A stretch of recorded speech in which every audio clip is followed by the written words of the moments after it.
Utah Valley University campus nearly 4 hours before the shooting. Was that your understanding? Is that kind of... I'll let the public reports reflect themselves. I don't have the exact timeline. Okay. So we don't have any idea kind of his prep or how he set up or how he utilized that time when he first showed up on campus? All of those are being currently investigated through our cell phone analysis and through our witness interviews. And the state of Utah has now announced charges seeking the death penalty against his suspects. So we're a little limited in what we can continue to say. Sure, I understand. And the suspect, like you referred to, is then captured on security footage jumping off the roof of the alleged shooting location, the Losey Center. Do we have any idea how the suspect got up on the roof in the first place? I think for members of Congress, especially after Butler in Pennsylvania, it's just unimaginable that there could be some type of security breakdown prior to an event of that size where somebody could access a rooftop. So not commenting on the case, but having gone to the crime scene and walked the steps that we believe were taken, the roof was actually readily accessible through an exterior stairwell, so anyone could have gotten on it. Okay, okay. The suspect flees on foot to kind of this wooded area where he drops the rifle, wraps it in a towel, and then proceeds to his staged vehicle and basically drives home. So do we have any idea what the towel was about? Was it used later to identify a place where the firearm was left, or do we... What we can tell you is the towel, there was a screwdriver found on the rooftop, which DNA was collected off of, and the towel was found wrapped around the firearm in question in a wooded area next to the campus. All have been processed for DNA. And then, according to the suspect's roommate, there were allegedly messages on instant messaging platforms, specifically Discord, suggesting the towel may have been used to identify that weapon's location. So the public reports have suggested that the shooter acted alone.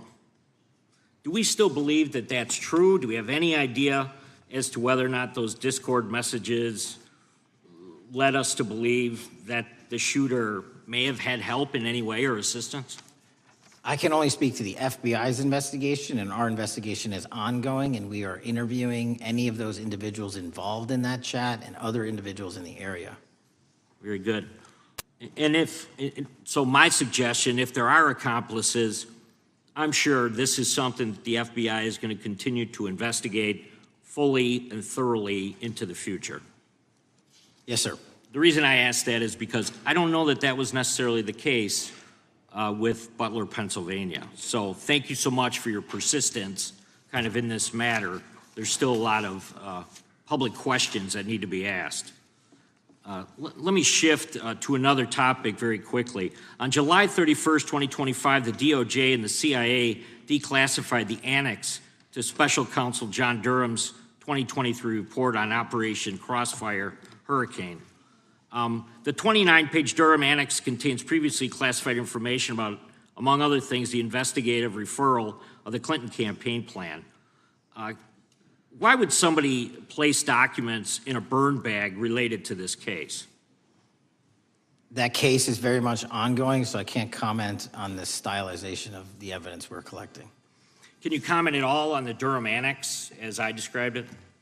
The Durham Annex, which has been publicly released thanks to the FBI's commitment to transparency, is one of the documents that's being utilized. And in general terms, speaking for burn bags, sir, a burn bag is what you use to put classified documents into generally, because that is literally how you destroy them.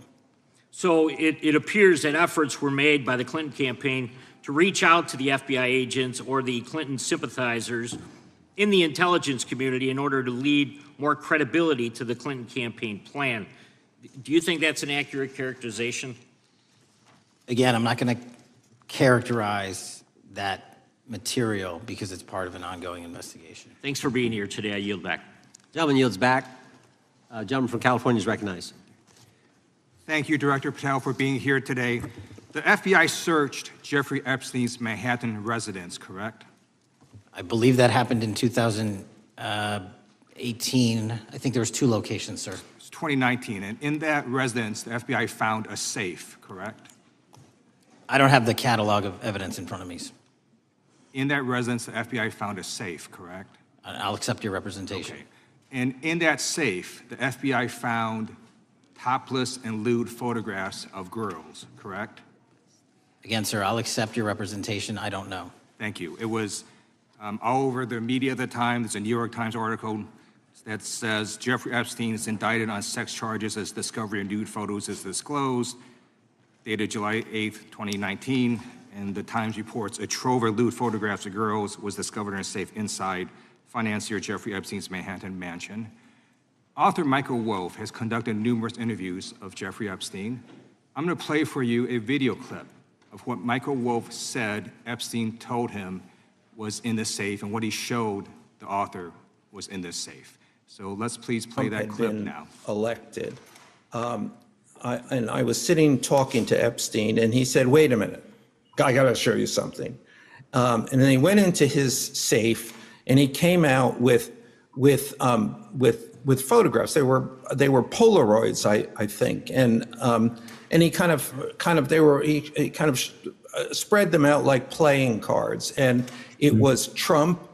I mean, I think there were a dozen of them, and it was Trump with girls of an uncertain age at Epstein's Palm Beach house, where all of the things that he would ultimately be accused of took place. And I remember very vividly 3 of them. There are 2 in which Trump is, the girls, topless girls, are sitting on Trump's lap.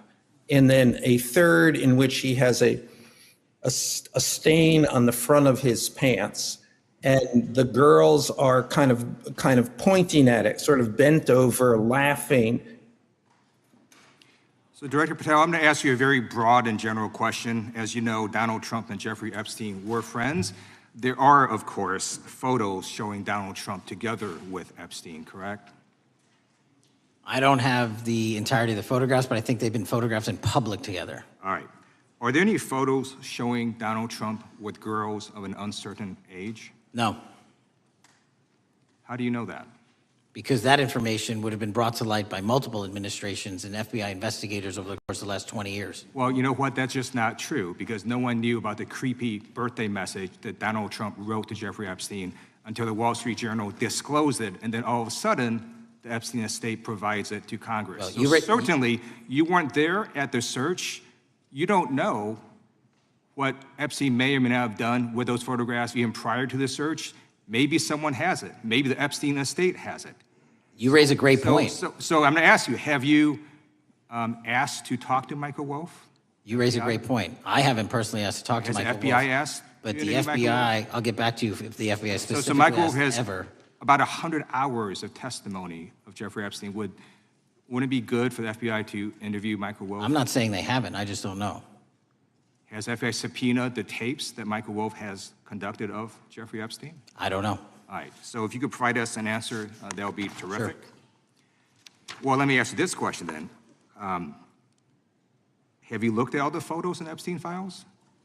I have looked at all the information that the investigators who investigated this case have provided to run out credible leads. And in the Epstein file, was there that creepy birthday message that Donald Trump had written to Epstein? But that's what I was trying to tell you. You raise a great point. The estate of Jeffrey Epstein has a voluminous amount of information that they have not released before.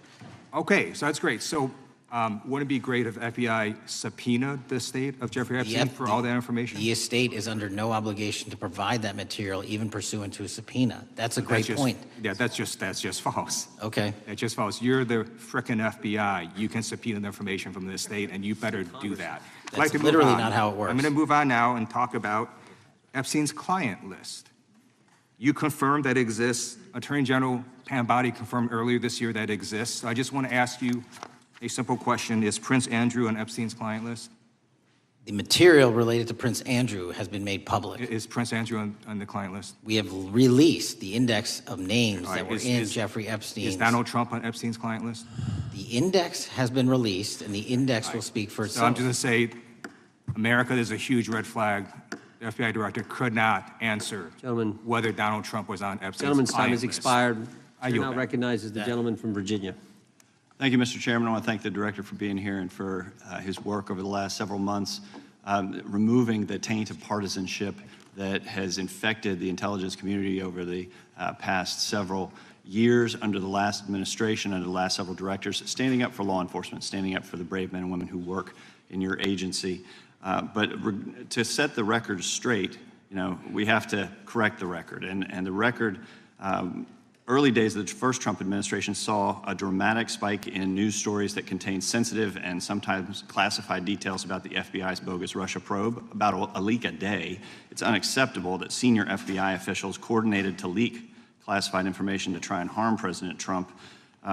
Documents produced to the committee in August of this year revealed that the FBI interviewed a former Intelligence Committee staffer who gave details on a systematic process through which leaks of classified information were affected by then Chairman, now Senator Adam Schiff. Were these findings escalated within the Bureau's chain of command, and if so, to what level? Sorry, were the findings escalated? Were these findings that were given to us escalated within the Bureau's chain of command, and if so, what level? Did you receive this information? That entire matter is currently under investigation by the people at the FBI that handle leaks of classified information. All right, it's good to know that there is an ongoing investigation. Can you tell me whether these leaks to the media compromised any ongoing FBI investigations during the Trump-Russia probe? I can tell you, generally speaking, the leaks of classified information are detrimental to any work the FBI is doing. Now, former Director James Comey testified before the Senate Judiciary Committee that he had never been an anonymous source, nor authorized anyone to be an anonymous source in news reports about matters relating to the Trump investigation or the Clinton investigation. Was Comey's testimony true? In reference to Director Comey, I'm very limited in what I can say because of what the current status of those matters are with the FBI and the Department of Justice. When I am able to make those public, I will. Can you tell me if there's an ongoing investigation there? Again, without identifying any individuals related to the information you're generally speaking about, there is an ongoing matter that has been under review by the Department and the FBI for some time. Because we know that the documents that we received last month revealed that former Director Comey used Columbia University law professor as a conduit to leak stories to the media that contained classified information. Let me move on to the way that the FISA process was weaponized by past directors. Prior to your confirmation, you raised concerns about government misuse of FISA, including Section 702, stating that FISA was in need of major reform. Specifically, you highlighted that the Fisk report that the FBI had conducted 278,000 improper searches of the FISA database. Do you remain concerned about governmental abuse of FISA in Section 702? I'm always concerned, but what we've done since I became FBI director is implement new audit systems. We are nearing 100% review of the 702 query system that you are specifically referring to, and we've also eliminated anyone that has ever touched that database that has in any way made a mistake, whether intentional or not. And we have also identified a system in which those going forward who misuse the 702 system, they don't get 2 strikes. They get 1 and you're done. Okay, I'm glad you mentioned you're continuing to audit because, as you know, in May, the New York Times reported you closed the FBI's Office of Internal Auditing. Can you explain why you decided to close this office? Yeah, because under the new restructuring of the FBI, to save resources, there were 2 different places doing the exact same thing. We have a specific division dedicated to audits. I didn't need another audit system doing the audits again. And so we folded some of those folks with their expertise into our specific division and then took the rest of those folks and are moving them out across the country. Under previous FBI leadership, FBI agents were found to have lied to the Fisk. There have been hundreds of thousands of violations of querying standards. In light of past violations, what action is the FBI taking to ensure that similar abuses do not occur in the future? Exactly what I've outlined. You cannot have access to the 702 query system if you improperly queried that system at all at any time in your career. Okay, at a Senate hearing 2 years ago, your predecessor, Director Wray, testified FBI had previously purchased U.S. phone geolocation data for a specific national security pilot project and further stated that the project had not been active for some time and that the FBI relies on court-authorized process to obtain location data from companies. Does the FBI purchase location data or any other data of Americans from data brokers? I don't believe so, but I'll get back to you. Thank you, that'd be important. I appreciate that. I yield back. Gentleman yields back. Gentleman from Washington is recognized. Thank you, Mr. Chairman. Mr. Patel, before you joined the FBI, You had very strong opinions about what the FBI was hiding regarding Jeffrey Epstein. In a September 2023 interview with Glenn Beck, you said the Black Book is under the, quote, direct control of the director of the FBI. In December 2023, you said, let us know who the pedophiles are. Even for a short time after becoming FBI director, in February of 2025, you tweeted, quote, there will be no cover-ups, no missing documents, no stone left unturned. In June, you told Joe Rogan, quote, we've reviewed all the information, we're gonna give you every single thing we have and can.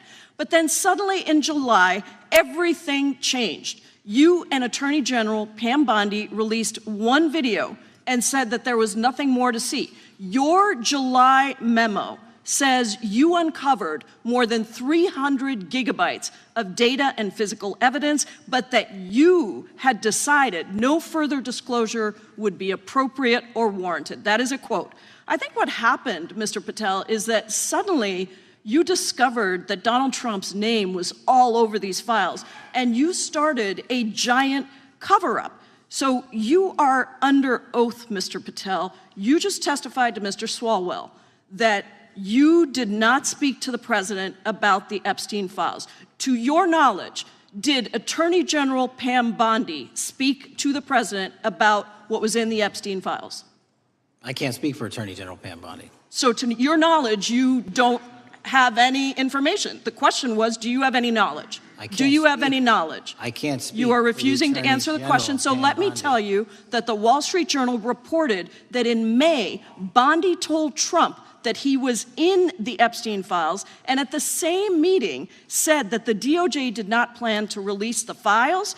Yesterday, you testified to Senator Kennedy that there was, quote, no credible information that Epstein trafficked girls to anyone else, and that you have, quote, continuously and publicly asked the public to come forward with more information, and we'll look into it. Today, in response to Mr. Massey's question, you appear to say that the survivors were not credible.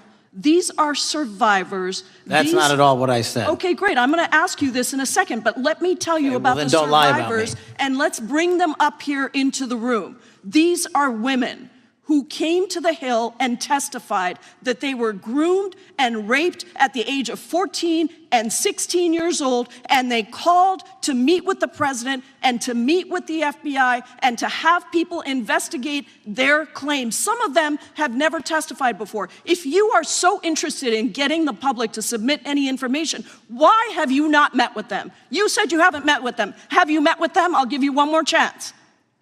My job as the FBI director is to Is the invite all answer yes or investigative no leads. to whether or not you met with these women who were sexually abused and raped?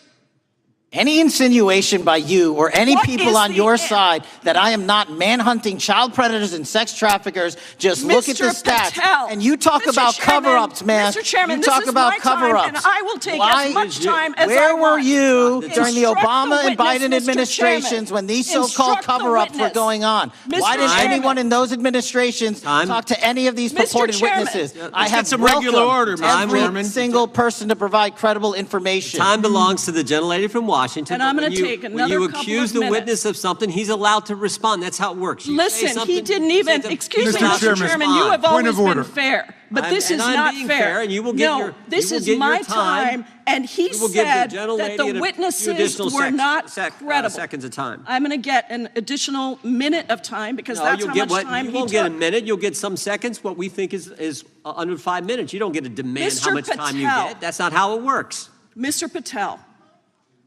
are the victims of the Jeffrey Epstein horrific trafficking ring, are they credible? Any person with information about ongoing I sexual didn't. trafficking. I'm asking you if they're credible. Ma'am, I'm Are they commenting on the credible? evidence we have. But And we have routinely asked for people to come forward with more evidence, and we will look at Mr. it. And the evidence that we have was the same evidence that the Biden and Patel, Obama Justice Departments Mr. had. Patel, And they this is determined, not new. me, they determined Mr. that Chairman, information was not Mr. credible. Chairman, he's not letting me even ask my questions. You ask the ridiculous. questions, he gives an answer. You may not like what he says, No, but that I'm doesn't mean you get to asking- he's not interrupt answering him. my question. Mr. You Chairman, have could we an- restore the gentlelady 45 seconds so she We can will give complete her her additional question? 30 seconds, which is what I said I'm earlier. going to keep taking my time because you'll take here's the the time thing. that you get. You get are 30 not seconds. answering the question. The question I is, have, you just don't like the answer. Are these women credible? It's a yes or no answer. I have answered the question. Well, and what I is keep the telling answer? you, I'm the only FBI director that has welcomed new information in this Okay. case. This You're not- administration is the only one that has welcomed any new information in this Is there case. a yes or no to whether Present the new victims credible are information. credible? Present new Are information. the victims credible The victims- or not? I'll tell you what happened in the last Trump Are they administration. credible or not? You can't even Victims say. credibly came forward, and you know what happened? President Trump authorized the indictments President of Jeffrey Trump Epstein, called not them Biden, a hoax. not Obama, President Trump no one called else. the entire thing a Democratic hoax.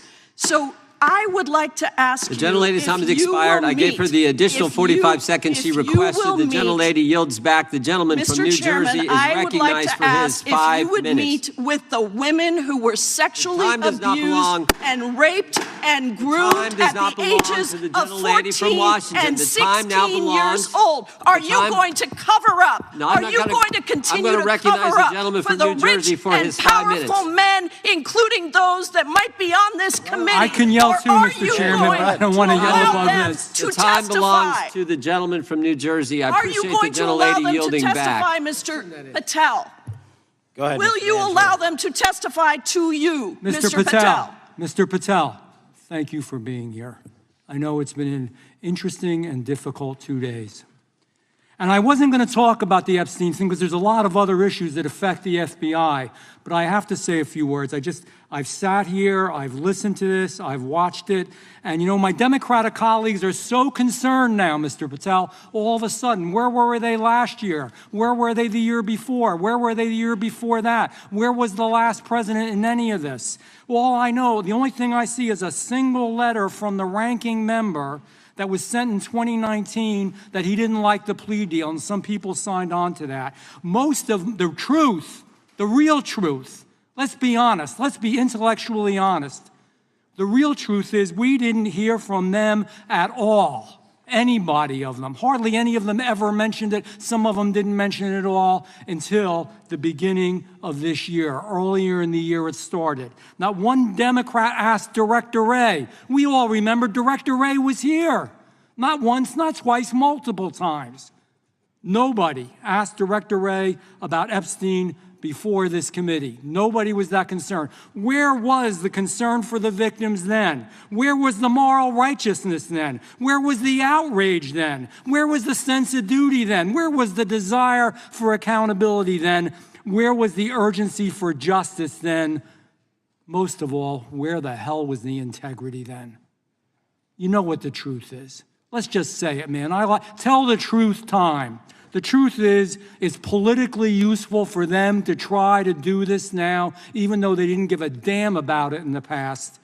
And you know what? That's an insult to the victims, and that's an insult to America. Continue to do the work you're doing. Continue to uncover what needs to be uncovered. One real quick thing before I say anything to 9/11. We know that was mishandled by the past director and by the past FBIs. There are family members here. There are family members who are concerned. God Almighty, we want to get to the truth of that. I ask you, please, to meet with them, to talk to them, and to investigate this with truth.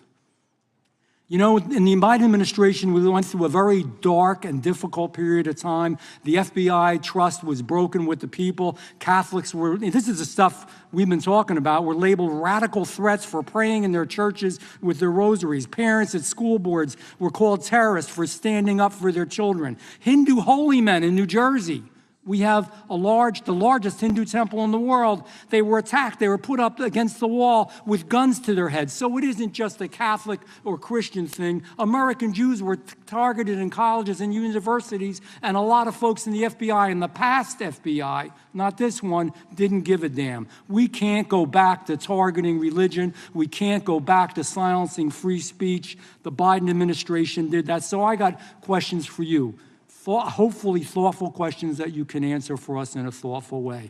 How is this FBI now, under your leadership, How are we restoring trust for Catholics, for Hindus, for Jews, for parents, for all the other, for just American people that were targeted by FISA because they had a different viewpoint? How are we restoring that trust in the FBI? In multiple ways, sir. One, and maybe most importantly, is through transparency and providing the American public with the material so they can see, read it themselves as to what the abuses were in the past, whether it relates to the Catholic memo or the Hindu incident you talked about at the largest temple in North America.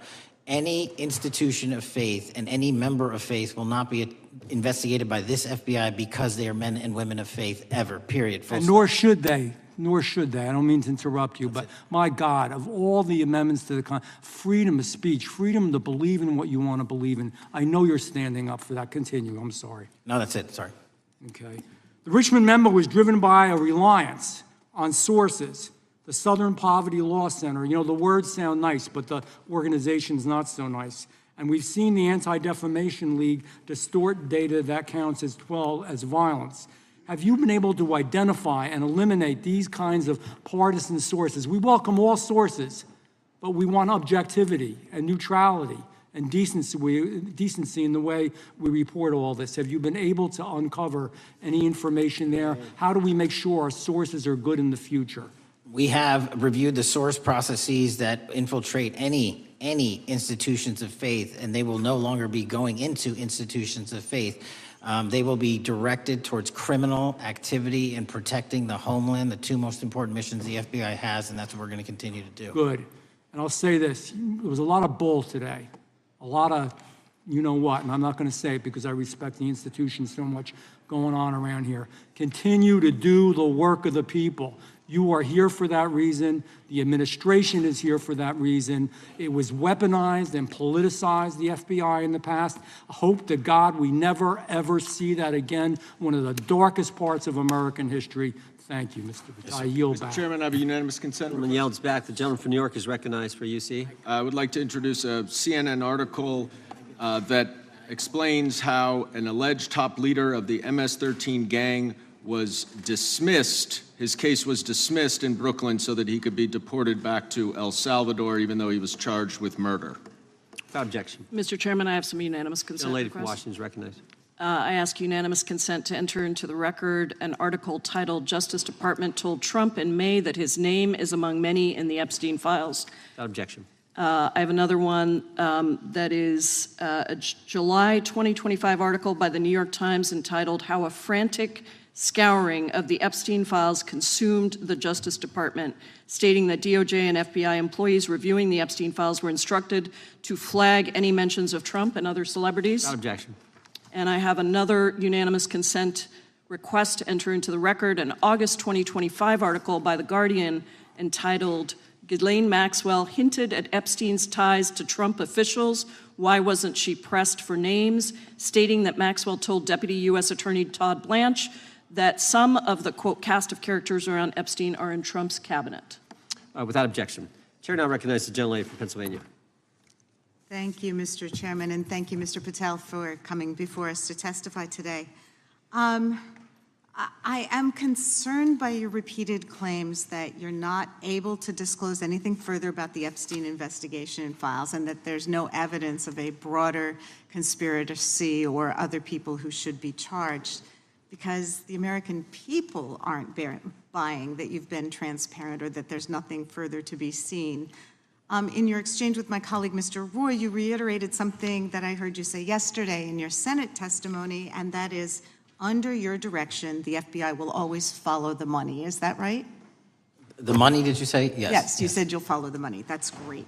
And just now you said you welcome the opportunity to investigate new evidence. So there has been significant recent reporting just in the last couple of weeks that after Jeffrey Epstein was arrested, 4 major banks flagged more than $1.5 billion in suspicious transactions connected to him that suggested a massive conspiracy related to his child sex trafficking activities.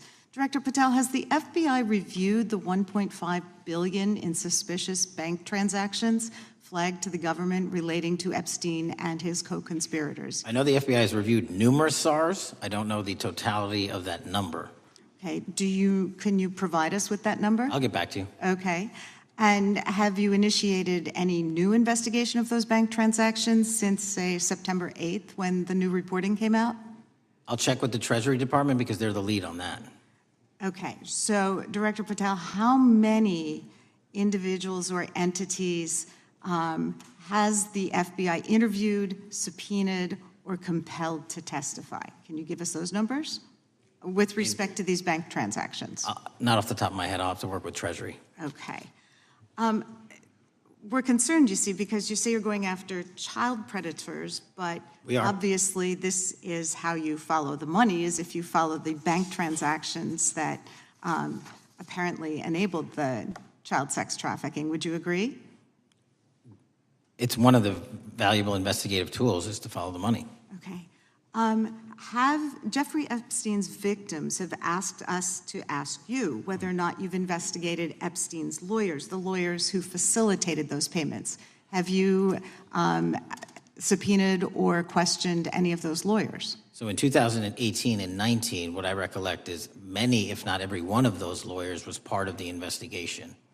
But you weren't there at that time, I wasn't right? there. Okay. So can you get us the names and the numbers of who was investigated then with respect to those lawyers? As long as I'm allowed to release it, absolutely. Okay. Well, if we provide you with subpoenas, I assume you can release it. Is that right? We have a current subpoena and we're working with Congress to provide it. Okay. You've said that the Acosta investigation had an original sin. What do you mean by that? Basically, if you're looking at an actual pedophile ring, what you should not do is limit the time frame in which you're legally able to collect information.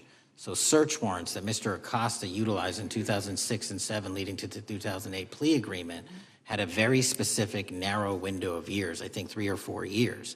And so information pursuant to legal process wasn't collected for 10 years or 15 years or 20 years. It also, subpoenas were not sent out to hundreds of witnesses at the time, hundreds of victims at the time. None of that was done. None of these people were put in grand juries. And so the totality of information from the jump, instead of being this big, was like this. And that, in my opinion, is not how you run an investigation if you're trying to break a sex trafficking ring. So you're now in charge of the FBI. Why haven't you done that investigation?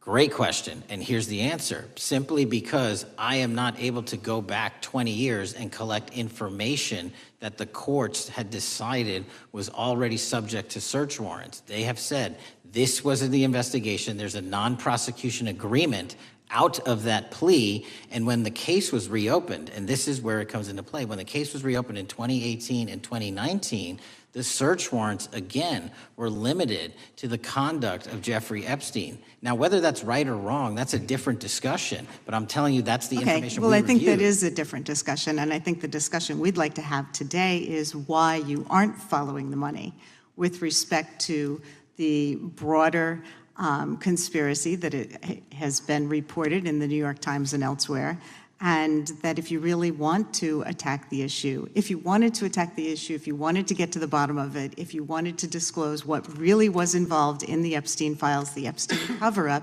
that you would be taking very different actions that you are today. I do want to seek unanimous consent to enter into the record the New York Times September 8th, 2025 article, How J.P. Morgan Enabled the Crimes of Jeffrey Epstein. Objection. And also an article dated July 17th, 2025, in the Epstein case, Follow the Money. Objection.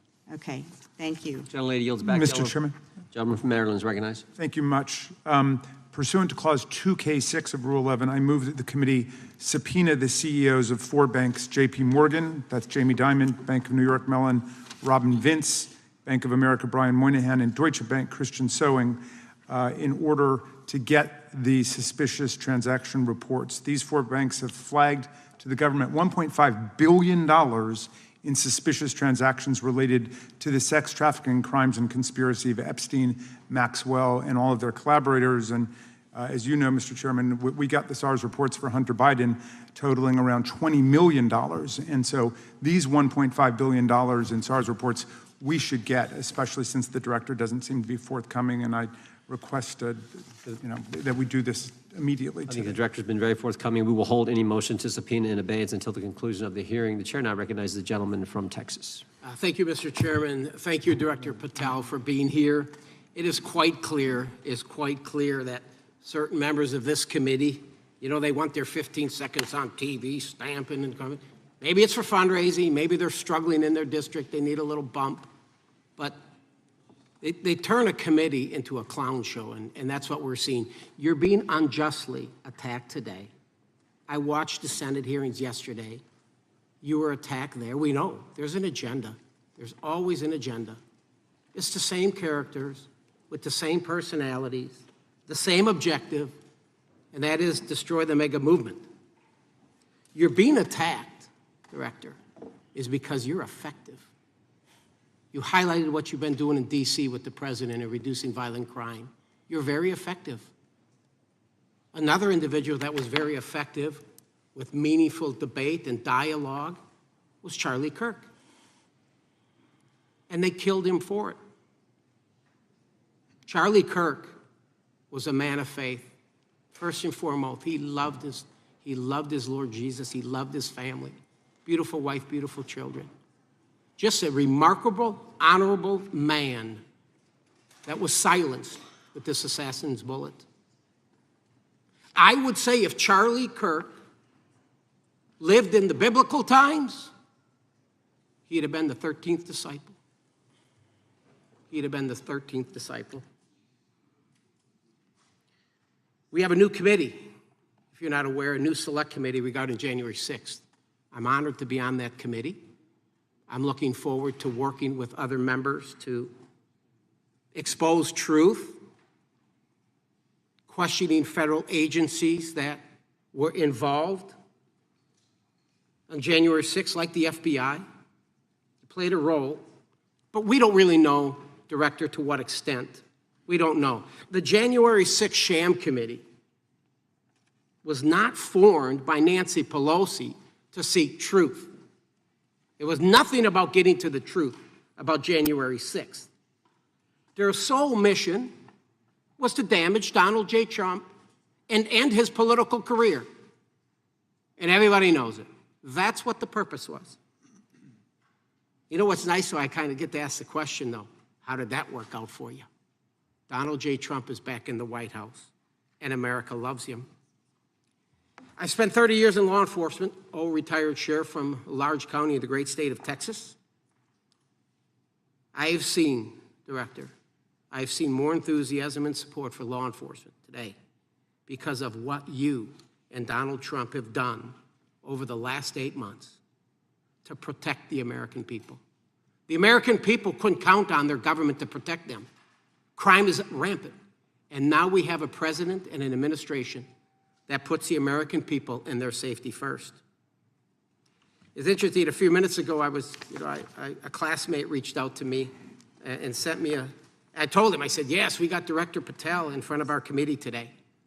And Andy Kane wanted me to tell you, he said, quote, tell him we love him. Tell him we love him and all the brave warriors exposing the deep state. Kash, you're a great American, sir. You're a great American. Your work as the director of the FBI is commendable. It's commendable. And I want to thank you, sir. Thank you for your service. Keep up the good fight, brother. Don't let him tear you down. Keep up that good fight. You have it in you. With that, sir, I yield back. Gentleman, yield to me.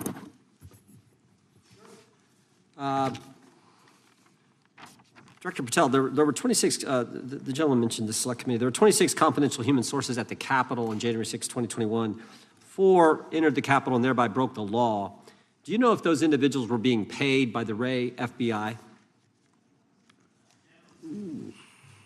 So we've provided 600 pages of documents to this committee alone regarding January 6th. That's 600 pages more than any of my predecessors. Yep. Generally speaking, confidential human sources are always paid by the FBI. That's how it works. I can't speak to the specifics on each one and how much they make. And we appreciate it. We've reviewed some of that material, and you've given us a lot of material that we didn't get from Director Ray. That specific question, I think, is important to the American people.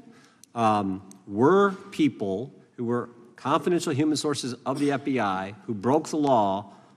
One was recommended for prosecution, my understanding is, by the information we've received from you. Were they actually paid by the very taxpayers who may have got charged with the same offense? I think that's important for us to understand. I'll get back to you on that. Thank you. Chair now recognizes the gentleman from California. Thank you, Mr. Chair. Welcome, Director Patel. I want to focus a little bit on domestic terrorism. We have a graph here, data up to 2021, but as you can tell, domestic terrorism is on the rise. Nation, our citizens under threat.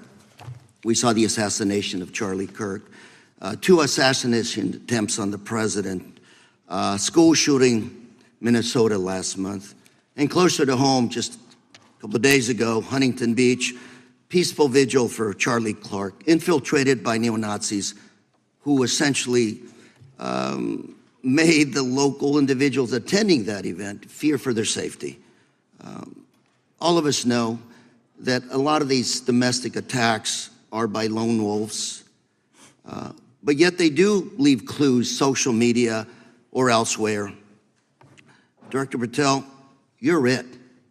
You're the thin blue line. The FBI, your job to protect our citizens back home from those that would harm us. You have to find the needle in the haystack. Takes a lot of work, a lot of resources.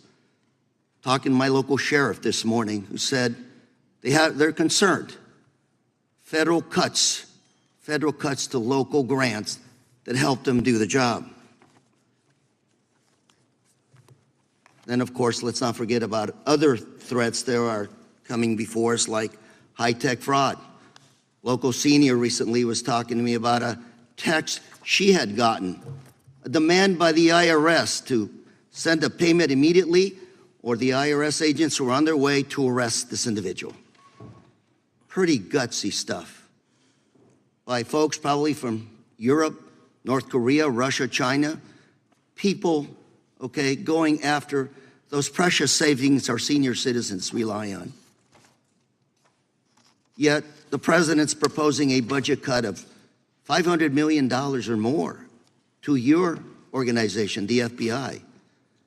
You've said that that'll essentially equate to about 1,300 less jobs at the FBI. So I'm going to ask you essentially, what is it that we can do to help you do your job? Little concerned.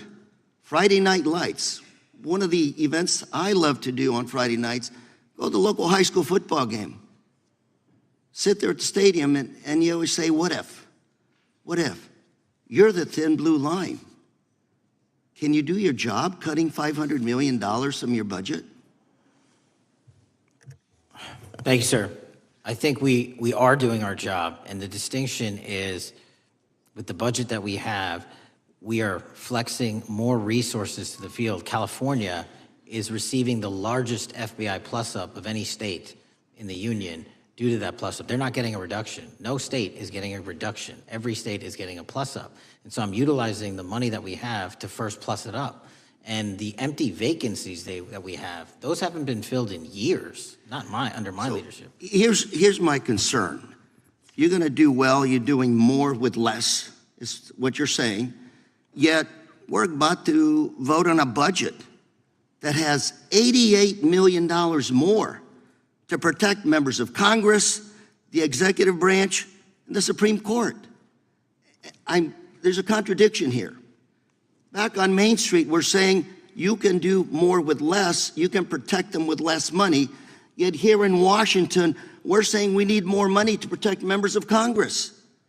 It's a little contradiction here, or maybe, sir, you ought to talk to leadership about coming in with your management style to protect the Supreme Court, Congress, and the administration. Otherwise, it's essentially a hypocritical situation. We need more protection, yet folks on Main Street can do with less. My concern is folks on Main Street. We also were, I think we received over $300 million in the big, beautiful bill, and we're also receiving pots of money from our interagency, so this sort of $500 million cut isn't entirely accurate. You're still getting cut $200 million plus, You're still moving your agents to do ICE work. So you are leaving a lot of bases uncovered. And I'm not going to be argumentative with you, Director Patel.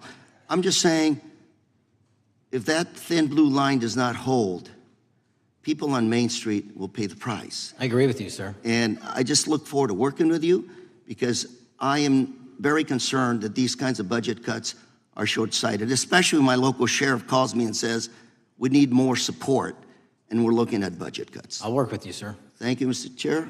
I yield time. Mr. Chairman, I have another unanimous consent request. Gentleman yields back. The gentleman from New York is recognized for unanimous consent.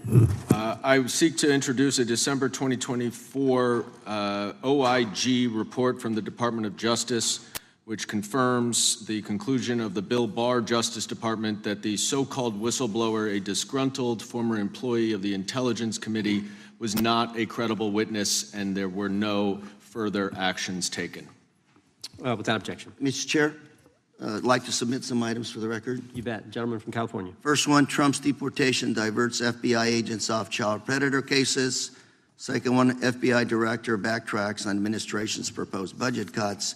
And number three, Trump administration says 70% of ICE detainees do not have criminal convictions. Without objection.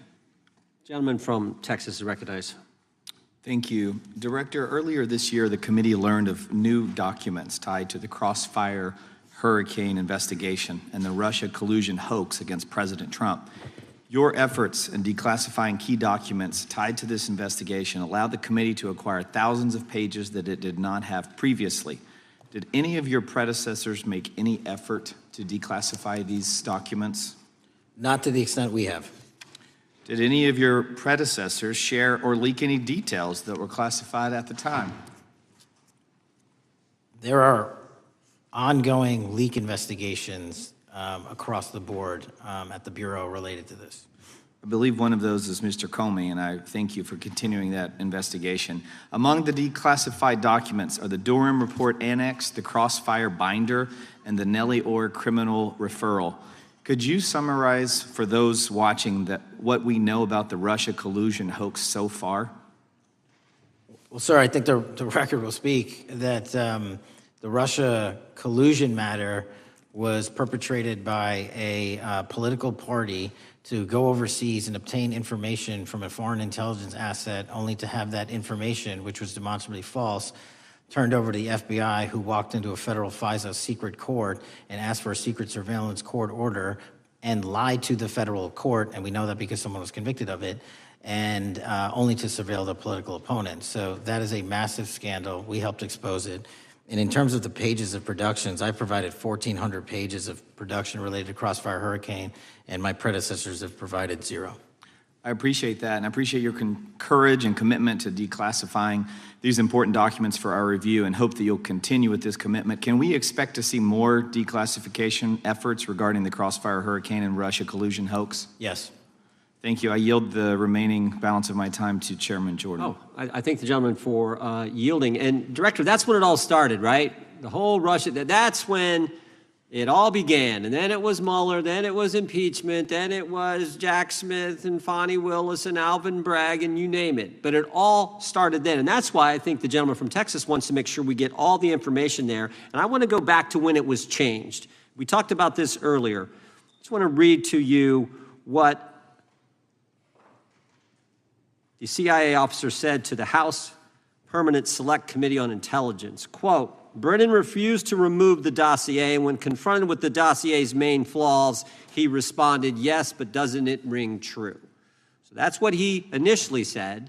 And then when he was talking to this committee, he said the CIA was very much opposed to having any reference or inclusion of the Steele dossier in the intelligence community assessment. So on one hand, you got a witness who was there who said he refused to remove it even though he knew it was garbage. And then he's, on the other hand, telling the committee, no, we didn't want anything to do with it. It shouldn't have been a part of the intelligence community assessment, which we know it was. You know it was. You found that. Those are two entirely different stories. I think Mr. Brennan has some explaining to do, frankly, what happened there. And I think you said earlier that this whole thing, and I think you said to Mr. Gooden, this whole thing is being looked at as part of this grand conspiracy to undermine the president, whether it's Comey, Brennan, Clapper, former head of the Intelligence Committee, now senator from, whoever it is, that's all being looked at. Is that accurate? Yes, sir. Well, we appreciate that. And part of what's also being looked at, and I think the gentleman from Wisconsin brought this up earlier, what is a burn bag for, by the way?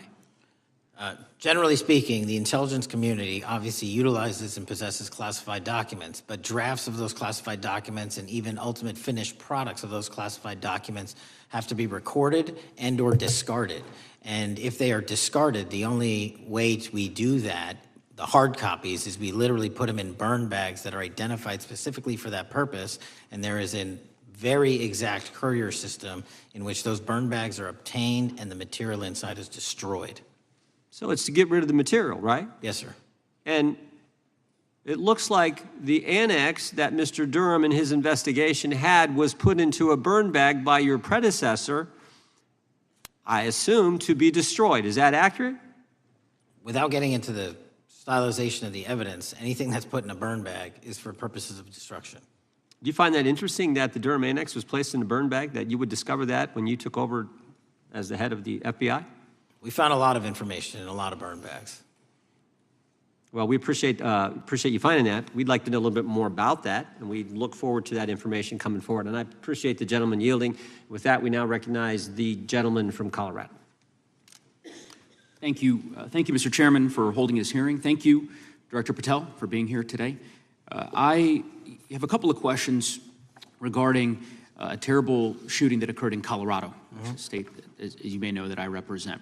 You've testified previously about, I think, what you would describe as your efforts to provide more information regarding the investigation with respect to the horrific assassination of Mr. Kirk. And so, in that same vein, I'm hoping you can provide this committee and my constituents in Colorado with some clarity. Absolutely. I think, as my colleagues know, in Evergreen, Colorado, Jefferson County, a county that I proudly represent, at Evergreen High School, a shooter ultimately injured. 2 students were praying for their swift recovery.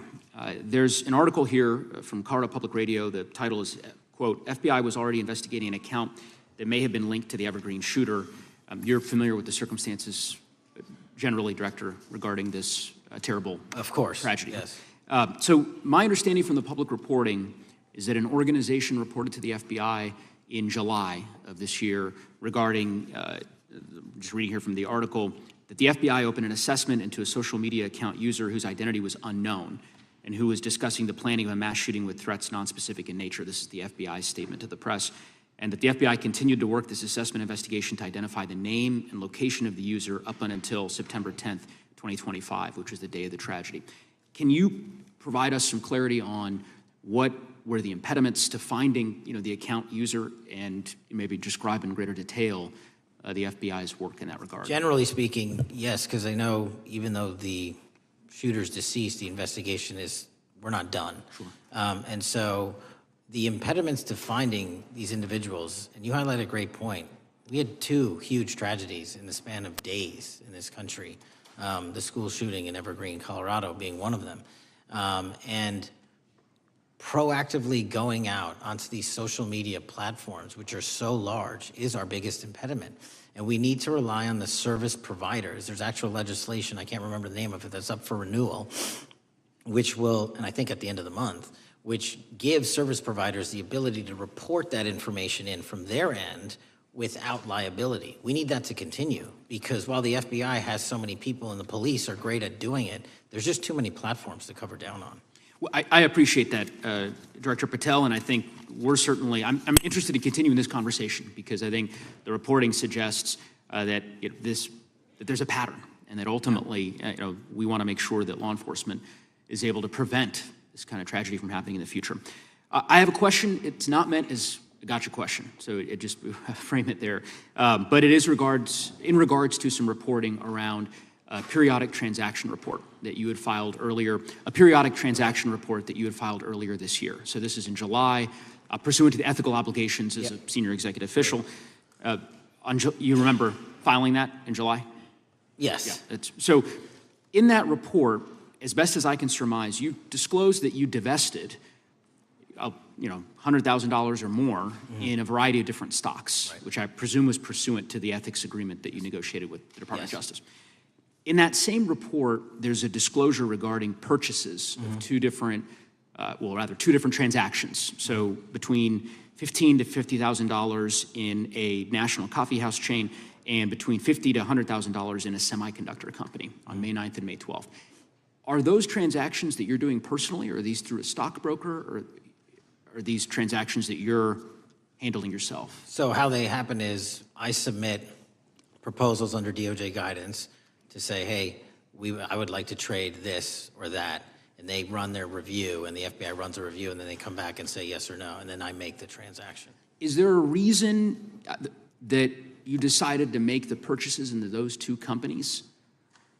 Generally speaking, before I got this job, I was, trading stocks, but not a lot like most people, and I just follow certain industries, and I thought they would be a good investment.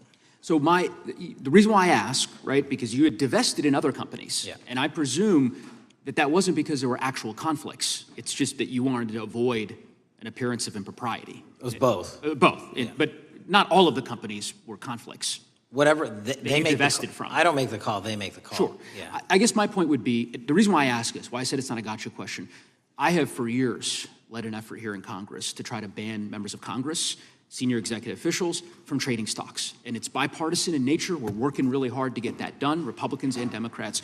And you can understand, I think, given your role, given the nature of the position that you hold as the leader of the largest law enforcement agency in our country, that divesting entirely, not doing day trading now, I think would be something that would be in the interest of the American people. So I just would hope you would consider that, and that moving forward, that perhaps not purchasing stocks in individual companies, I would think would be something that would be worth pursuing.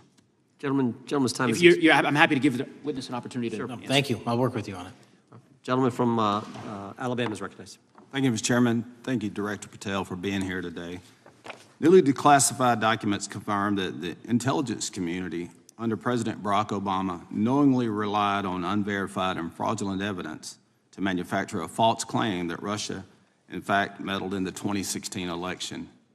Is there more to be done to uncover the depths and origins of the Russian collusion hoax? There is, and we're doing it. Why should Americans still care about that, Director Patel? Everybody wants to talk about a weaponized bureaucracy. And when we put out the facts about a weaponized bureaucracy, not because I said so, but because we found the FISA documents, because we found the 302s and the 1023s, then it becomes a political football. My job is to continue to put out that information and let the American public read it for themselves when I'm lawfully able to do so. And that's been my commitment on any subject, Russiagate or otherwise. Wherever the law allows me to do it, I will do it. When I first came in 2020, the number one concern as I was doing town halls was the weaponization of the government against the American citizen. And so are there things that you're doing, structural reforms that implementing so that the FBI cannot be weaponized again, whether it's against President Trump or future elected presidents? Well, it shouldn't be weaponized against anyone. And the structural reform is simple. If you're going to go after a political individual or someone seeking political office, there has to be a grounded basis in law and fact to open up a criminal investigation. And if there's not, the investigation isn't even opened. And I've also gone back and reviewed other cases that were opened in prior administrations related to public officials, and we've closed a number of them because we felt that some of these actions were weaponized on either side of the aisle. I felt it wholly inappropriate for the FBI to be playing umpire and referee amongst these decision makers when there was no factual or legal basis to continue those investigations, so I shut them down. And I think that's so desperately needed because we need to restore trust in law enforcement and certainly in the DOJ and the FBI so that the American people don't fear the very government that's supposed to protect them. And so thank you for doing that. On August 11th, you released to the committee documents concerning leak investigations that began in 2017. Do you believe these leaks were accidental or were they intentional in order to influence public opinion against President Trump? When I can publicly make a final decision on that, either through a recommendation of charging that the DOJ makes or findings that I have, I'm able to do so, but they're still not complete. Why did the FBI under Director Comey want to undermine the Trump administration? I don't know. You'll have to ask him. Think it might have been political? How will Director Comey be held accountable for his leaks and classified information concerning the Russian collusion hoax? Well, anyone. Doesn't matter what you did before or what seat you were in. If you leak classified information, that's illegal. And we will investigate it fully. And if we can bring enough evidence to recommend charges to the Department of Justice, we will. But as you know, in these leak investigations, it's very difficult to produce the information necessary. We know leaks happen. They literally happen every week. It's one of the most destructive things to this country. Media receives classified information beneficial to one side or the other. I'm a fan of none of it, and I want to shut all of it down. And we need to bring some real cases to deter individuals from doing that, and that's my focus. What was Comey's role in creating the ICA? You know, speaking from my memory, as the head of the FBI, he was charged under then Director Brennan and Director Clapper and the other IC elements to come in with the NSA, CIA, FBI, and ODNI and put together a collection of information on how the information sort of surrounding Russiagate came together. So he represented the FBI in that. Was former Director of CIA John Brennan, he's denied that the Steele dossier was used in creating the ICA. Is that true? Well, it's, without commenting on him, the FISA has been released, and the dossier was in the FISA. It was in 4 FISAs. So I'll let the public decide. Well, former Director Brennan actually denied repeatedly that he pushed for the Steele dossier to be included in the ICA. Is that true? Denied. I'll let his testimony speak for itself, but then Deputy Director Andy McCabe also testified to the House Intelligence Committee, which has now been declassified, that were there no Steele dossier, there would have been no FISA. Well, my time's getting close, but let me tell you this, sir, and well, my colleague from Texas said, thank you for the job you're doing. You're making the American people safe. You're restoring trust in these agencies that so many of us had lost trust in. So thank you for the work you're doing. That thin blue line, you're doing a fine job, and we want to let you know we appreciate it. Thanks. Thank you. God bless you. Lady from California is recognized. Thank you, Mr. Chair, and thank you, Director, for coming here today. And actually, thank you for your response to my colleague from New York who asked you earlier about violent extremism. And you said that there is violent extreme ideology on both sides. And I think you actually alluded to that same statement yesterday in the Senate. So I too have some questions I'd like to ask you. These are not gotcha questions, and just deny, please, what you deem to be false. So Dylan Roof, who followed white supremacist propaganda, murdered 9 black parishioners in Charleston in 2015. Do you deny this? I'm sorry, Dylan Ruth? Roof, can you give me some more information? You're head of the FBI, you probably know this. If you don't know, that's fine. You can give me a reminder, I've got a lot in front of me. It was national news. Robert Bowers murdered 11 Jewish worshipers in Pittsburgh in 2018. I do remember that. And it was the deadliest anti-Semitic attack. So do you admit that that happened? Yeah, I'm not saying the other thing didn't happen, I'm just asking for a little information. Patrick Cruces, who posted a manifesto about a Hispanic invasion, walked into a Walmart in El Paso, Texas in 2019 and began firing. He murdered 23 people that day, and the youngest was 15. Do you admit or deny that that happened? I'll take your presentation as accurate.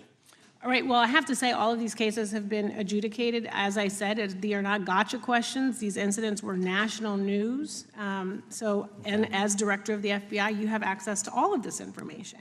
So in 2022, Peyton Grendon walked into a supermarket in a black neighborhood in Buffalo, New York, and started shooting. He murdered 10 people that day. And on September 10th, your friend Charlie Kirk was assassinated. Tyler Robinson has been taken into custody and charged, but also on that day, Desmond Holley, a 16-year-old white male, shot and injured 2 students at a high school in Colorado before killing himself. And according to the Anti-Defamation League, he had a fascination with mass shootings and white supremacy. So do you admit to, deny these facts? Those happened. Okay. Your predecessor, former FBI Director Christopher Wray, said that one of the most dangerous concerns is that racially motivated violent extremism, especially white supremacists, has been the biggest chunk of our domestic terrorism cases and is responsible for the most lethal attacks over the last decade. Do you admit or deny, A, that he said this? I'll let the record reflect that. Whatever he said was what he All said. right, and do you agree? That there is racially motivated crimes being committed in America, yes. Yes, especially white supremacists, which is the biggest chunk of our domestic terrorism. I'm glad that you said this. So last week, President Trump was asked if there were extremists on both the left and the right. He was actually asked this by Fox and Friends, and his exact words were, "I'll tell you something that's going to get me in trouble, but I couldn't care less. The radicals on the right oftentimes are radical because they don't want to see crime. The radicals on the left are the problem, and they're vicious, and they're horrible, and they're politically savvy." Do you agree with the president? I don't speak for the president. The president speaks for himself. Do you agree with the president? I don't. On what matter?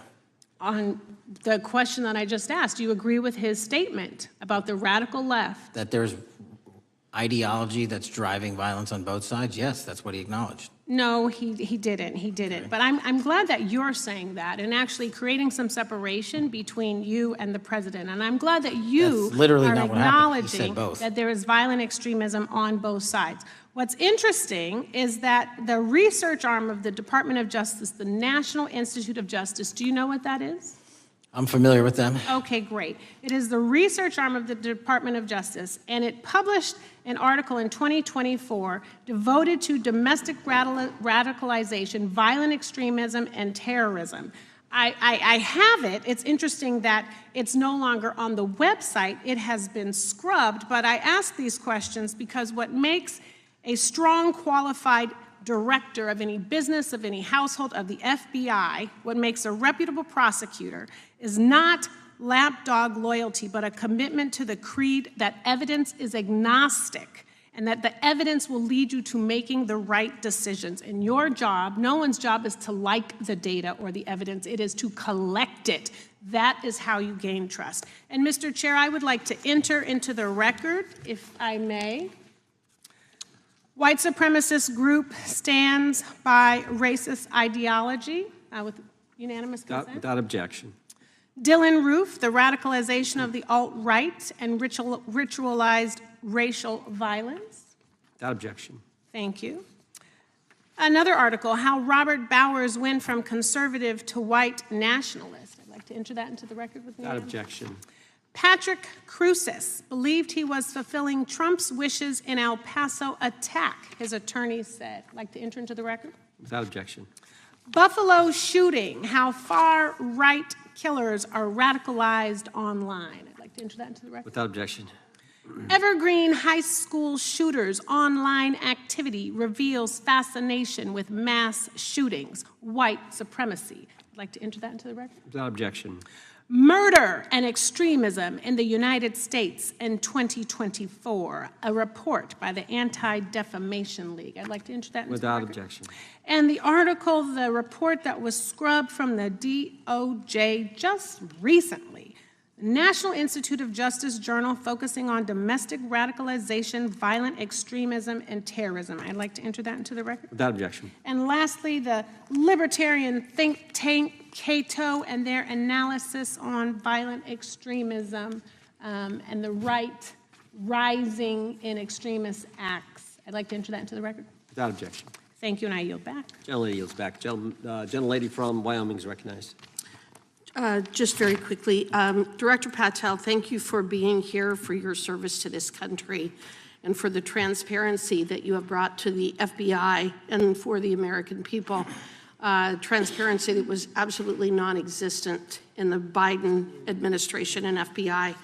I believe that you might have been asked earlier about whether you had had an opportunity to visit with any of Epstein's legal counsel. Were you asked that question earlier? I think so. Okay.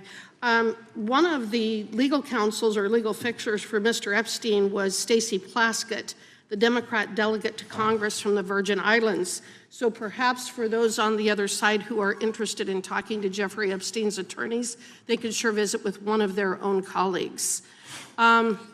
I want to focus on something that I think is very important that has not been addressed enough today, and that is related to the consequences of the Biden open border. One consequence of the Biden border crisis is the impact that it continues to have on our tribal communities, with the cartels taking advantage of our open borders, the Mexican drug cartels, by infiltrating our reservations and bringing violence, drugs, murder, trafficking, and more. Last year, when I questioned the Attorney General Garland about what the DOJ was doing to protect these communities, he simply deflected responsibility and said that Congress had not appropriated sufficient resources for them to be able to protect our tribal communities. Mr. Patel, what is the Trump FBI doing to counter the drug cartel infiltration and other violent crime targeting our Native American communities? Thank you. It only took more than half of this proceeding to talk about one of the priorities that the FBI has, which is crimes on tribal lands.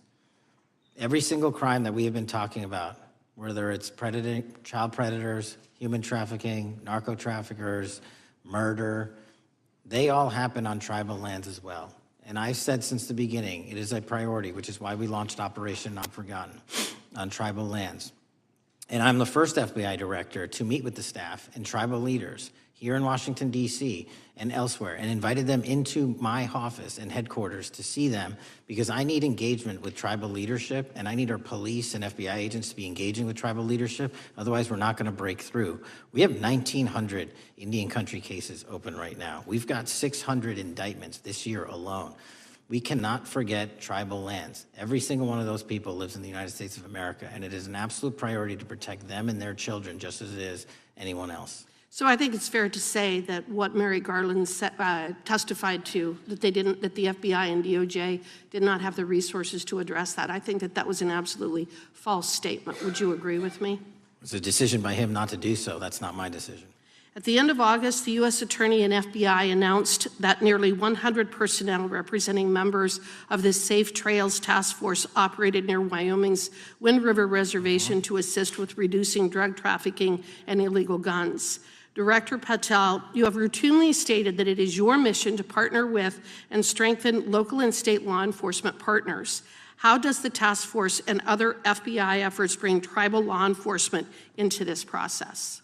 The major problem with tribal lands is the sheer tyranny of geography and the amount of coverage that they have on land versus the personnel they have to do it. So what we've done is constantly surge resources to tribal lands across this country on a 30, 60, 90-day rotating basis, reporting back to us saying who needs more. And what we found is that most of these lands can be assisted by our counter-UAS program, our drone capabilities, and we're going to do it because what's happening is the Mexican drug cartels are literally flying overhead, dropping their cargo, their narcotics onto this land where no one's looking, and then it's being disseminated to children, to youth, to adults on that land, and killing them. And we got to stop it before it gets dropped off. Well, and your testimony proves that the Biden administration did not lack the resources to address drug and violent crime in tribal communities or around the United States. It instead expended and wasted these resources investigating parents, Catholics, we now find out Turning Point USA, the RNC, and Republican organizations, rather than protecting our Native Americans by closing the border. Is that fair? I think so.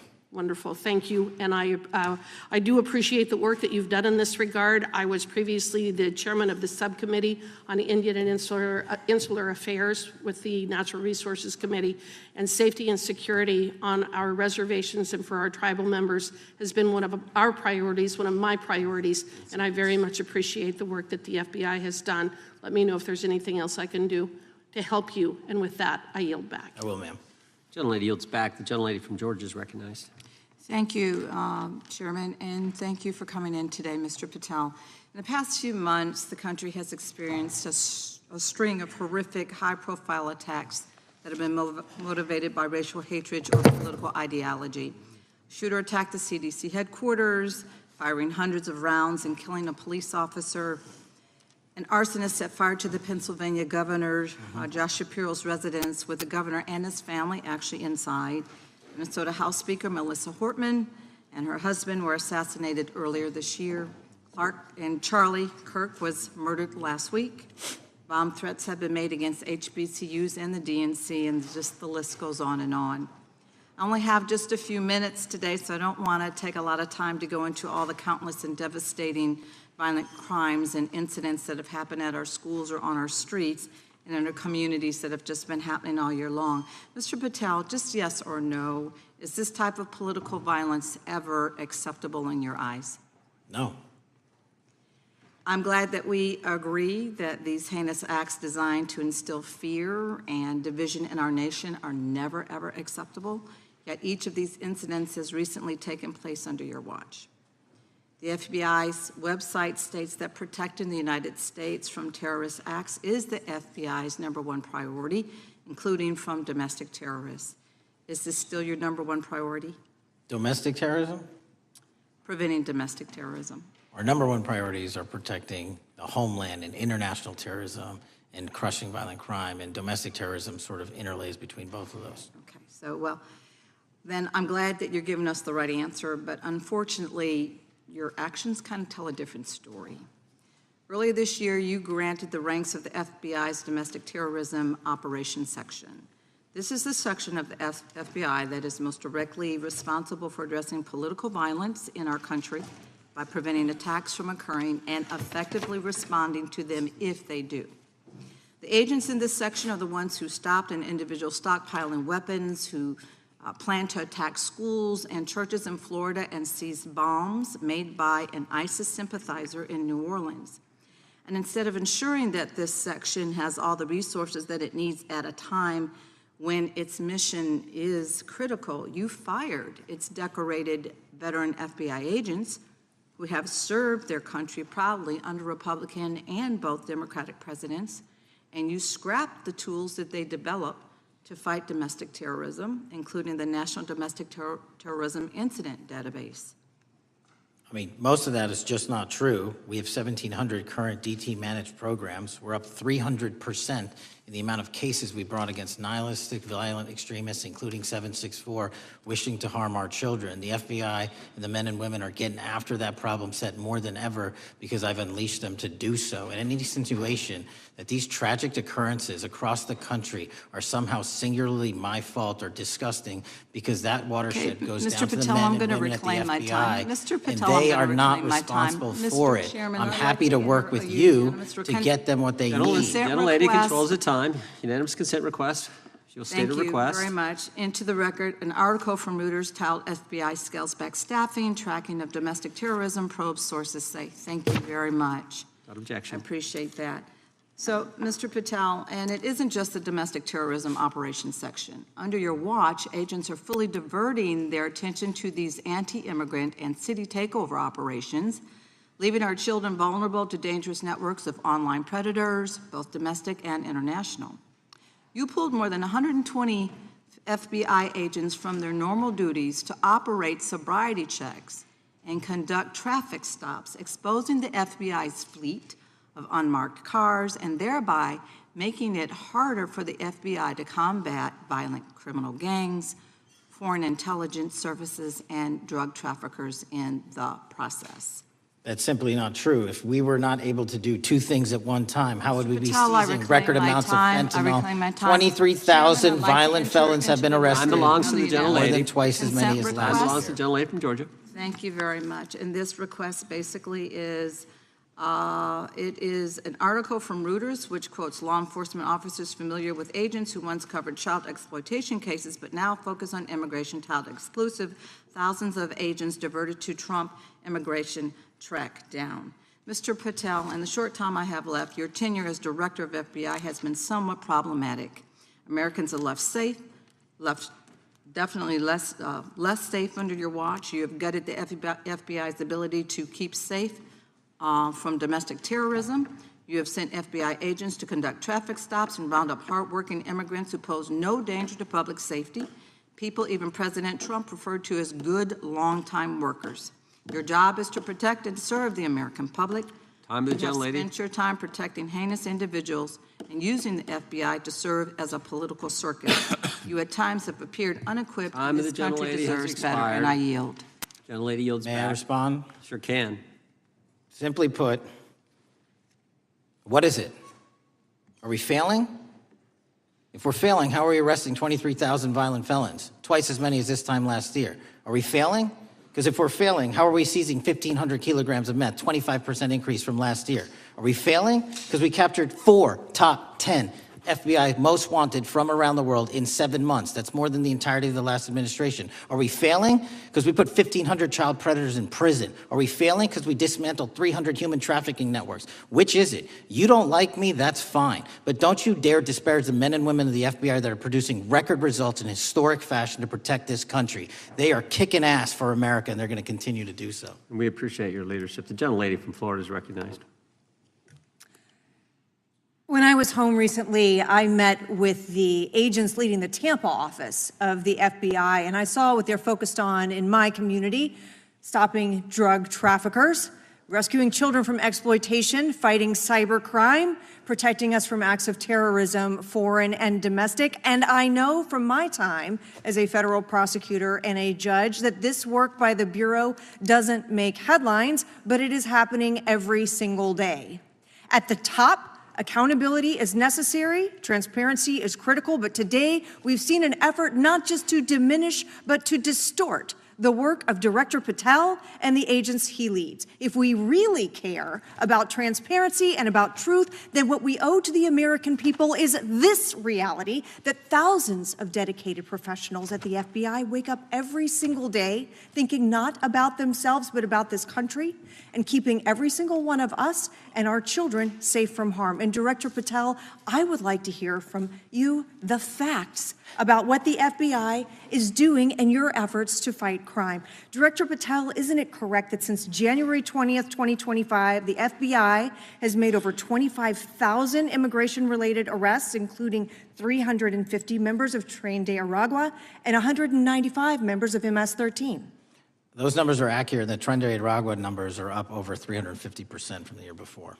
And during that same period, hasn't the FBI seized over 66,000 kilos of cocaine, 6,000 kilos of meth, and 1,500 kilos of fentanyl? Not to be nitpicky, but it's 89,000 kilos of cocaine and 7,300 kilograms of meth. And isn't it also true that the FBI Tampa Division's Panama Express Strike Force specifically seized nearly 67,000 kilos of cocaine valued at more than $1.6 billion from illicit maritime vessels? One of our best operations out of the Port of Tampa, and I was down there in South Florida when Panex did their work. Director Patel, since October 7th, 2023 Hamas attack, the FBI has been a co-leader of the Joint Task Force October 7th. Isn't it correct that this task force is actively working to bring justice for victims and to prevent terrorist infiltration at our borders? Yes, ma'am. Since January 20th, hasn't the FBI arrested 59 foreign intelligence operatives for spying or smuggling dangerous material into the United States? Yes, we have, and that's on track to be more than 25% than ever before. And the FBI has also been leading operations against major cyber threat actors, including those from Russia, China, Iran, and North Korea. Isn't that right? A 17% increase from year to date last year. Director Patel, the FBI's child exploitation task forces continue to investigate predators who target children online and across our communities. How significant is that threat today, and what results have you seen under your tenure in bringing these offenders to justice? We have, under Operation Grayskull, dismantled dark web units that are operating online, not just in the United States, but across the world, to do our children harm. We have taken into custody more suspects than ever before on those who seek to harm our children. That is what the men and women of the FBI do, and that's what they're going to continue to do. Those are the real results when you let good cops be cops, and when you let us get on these platforms and expose them to the public and show them the harms of these predators on these online gaming systems and social media systems. And we need more help from Congress to allow us more authorities to do that work. The FBI laboratory manages the Combined DNA Index System, or CODIS, which compares over 25 million DNA profiles and aids more than 125 investigations each day. Director Patel, why is this important to law enforcement nationwide? All of law enforcement relies on our CJIS operation out of West Virginia. And what that does is allow 19,000 agencies to come in and say, hey, does this guy have a criminal history? Hey, is this an illegal firearm? Do we have a DNA hit? like we did in these recent assassinations. That's what the FBI brings to bear, because local and state law enforcement agencies just don't have that capability, and we're doing it 24/7, 365. CJIS does not close for 1 minute. In your testimony, you noted that the FBI has ongoing counterintelligence investigations into China, Iran, and Russia across all 55 field offices. Why is it essential to maintain that scope of coverage, and what success can you point to in disrupting nation-state actors? Our biggest threats involving nation-state actors are the PRC, Russia, and China, and they are up 33%, 83%, and 60% respectively in arrest alone this year. Those nation-state actors wish to do harm in our infrastructure, our critical infrastructure system, our energy, our water supply, and also go after and target individuals and senior citizens and take their money through online pig butchering schemes, which we've exposed in Cambodia by way of the CCP. This is groundbreaking work that the American public should be seeing that their FBI is doing, and I'm happy to have the opportunity to report on it. Thank you, Director Patel. I yield back. Gentlelady yields back. The gentlelady from Mr. Chairman, I have a couple. Unanimous consent. Thank you so much. I appreciate it.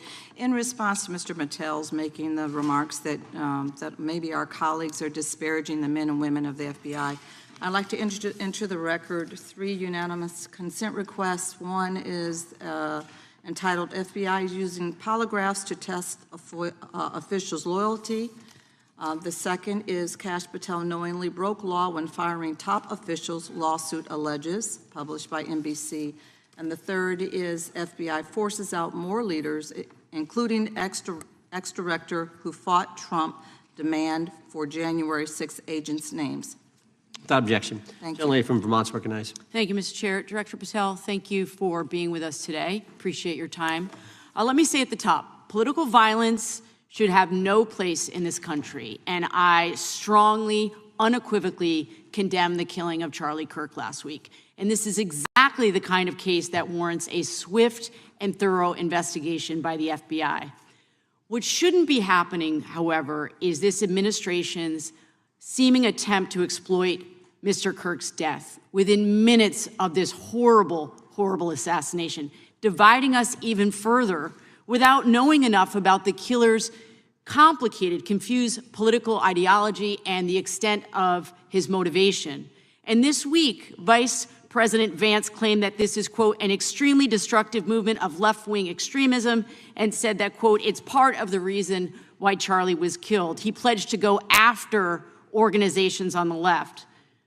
But Director Patel, it was just 3 months ago that Melissa Hortman, the Minnesota House Speaker, and her husband, Mark, were shot to death in their home in the middle of the night by a self-identified right-wing extremist and Trump supporter.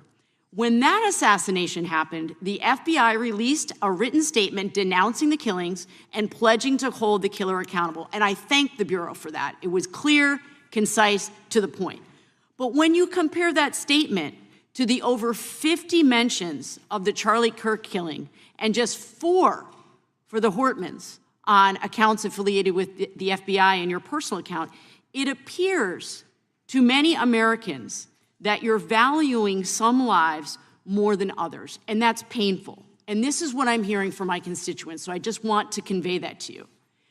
And the Vice President didn't even call on right-wing organizations to tone down their rhetoric after that horrific killing in Minnesota, and he never once spoke about dismantling conservative institutions. This week, when the president was asked by a reporter about Speaker Hortman, he claimed he didn't even know who she was. One of the most high-profile assassinations of an elected official in recent memory, and the president claims to know nothing about it, hasn't even heard of it. It was absolutely devastating for her colleagues and for her family. And I think we all can agree in this room that we have to stop this political violence. So my first question to you is, Director Patel, what is your plan as director of the FBI to turn down the temperature, especially in light of the fact that it seems like members of the administration are reacting to political violence based on party affiliation? What's your plan? I can only speak for myself and the FBI. And what we are doing is, I think I mentioned it earlier, we're following the money, because whatever attack you are describing, and they are all despicable, equally so, People need money to operate. People need money to conduct these attacks, to conduct these investigations. And so what we are doing is finding the people that supported this infrastructure system, because even when you say there's a lone, quote unquote, lone wolf actor, he's not truly a lone wolf actor. Something happened along the way. I agree. And so can I just because we have such little time, are you making a commitment right now to follow where the evidence goes in investigating whether it's violence on the left or the right? Because over the last 10 years, when you look at the ideology, I want to follow up on what my colleague from California said. When you look at the data, you look at the Anti-Defamation League data, 96% of ideological motivated killings were committed by the right wing. When you look at the Institute of Justice report that she cited, it's 5 times the number that 5 times the number of far left extremist incidents are perpetrated by far right. And it's been reported, and she mentioned this, that as of September 12th, 2025, just 2 days after Charlie Kirk's killing, that the DOJ removed that report from the DOJ website. That's why Americans are concerned that there seems to be a separate system of justice, that if you are a Republican and you are attacked, you will get the full weight and authority of the FBI in this administration. But if you are somebody serving in the Minnesota State Legislature and you are assassinated in your home, that the response is different. And I think to ignore the threats from the right or try to do a both and when there are multiple instances when it's overwhelmingly coming from the right, this is a disservice, because Americans want to know that whoever they are, whatever their political affiliation, that the response is going to be the same, and it is going to be done with the same diligence. And I'm wondering if you will commit to me right now that you will be a voice right now standing up to those voices in the administration that are adding to the violent rhetoric right now. That's what I'm asking you. Will you commit to this? Time of the gentleman has expired. The gentleman can respond. My voice will be through the investigations that the FBI conducts, and we will conduct them all lawfully and equally. Can we expect in the future that your tweets in related to one killing will be the same level of concern? The gentleman from Texas is recognized. Thank you, sir. Director Patel, thank you for being here today, and most importantly, thank you for restoring trust and faith in the FBI, which has been severely eroded under the Biden administration. Thank you for your service and your continued service in this capacity. On April 7th, 2025, Charlie posted on X, "Assassination culture is spreading from the left. 48% of liberals say it would be at least somewhat justified to murder Elon Musk. 55% say the same about Donald Trump. And California activists are naming ballot measures after Luigi Mangione. The left is being whipped into a violent frenzy and set back. Whether losing an election or losing a court case justifies a maximally violent response," end quote. And unfortunately for Charlie, that reaction also came when they couldn't win a debate on a college campus. You cannot be intellectually honest and say that this problem is on both sides. It's not just what happened to President Trump, it's also what just happened to Charlie. We've gotten to a point in America where violence is encouraged. We have a former president of the United States that opens up his campaign in 2019, that's Joe Biden, by saying that his opponent is a, quote, existential threat to this country. Houston, we have a problem. People that you disagree with are not existential threats. They are not Nazis. They are not fascist. They are not racist. They are not deplorable. They are not irredeemable. They are your fellow Americans who have a different perspective on how government should run and what government should look like. Whether or not we should have strong sovereign borders, whether or not we should have safe communities, whether or not we should have places to worship our God and not worry about being shot, whether or not we live in communities and cities that are not overwhelmed by drugs and crime, whether or not we have two genders, and whether or not we have common sense in our policies and our values. And people that believe these things are not existential threats. I happen to be one of these people that believes all of the above, and as someone that served this country in combat, I can assure you I am not an existential threat to this country because I swore to protect her.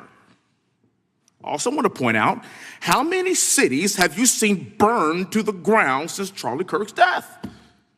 0. No summer of love, no riots, no nothing, no looting, no killing, none.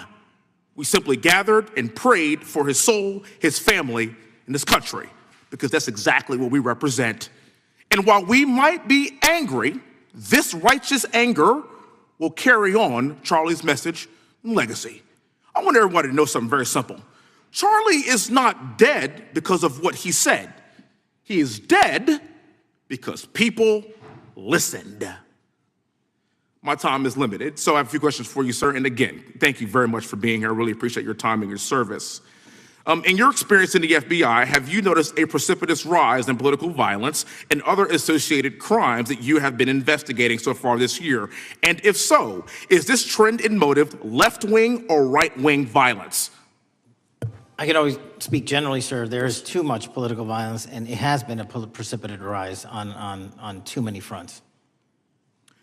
How do we solve this?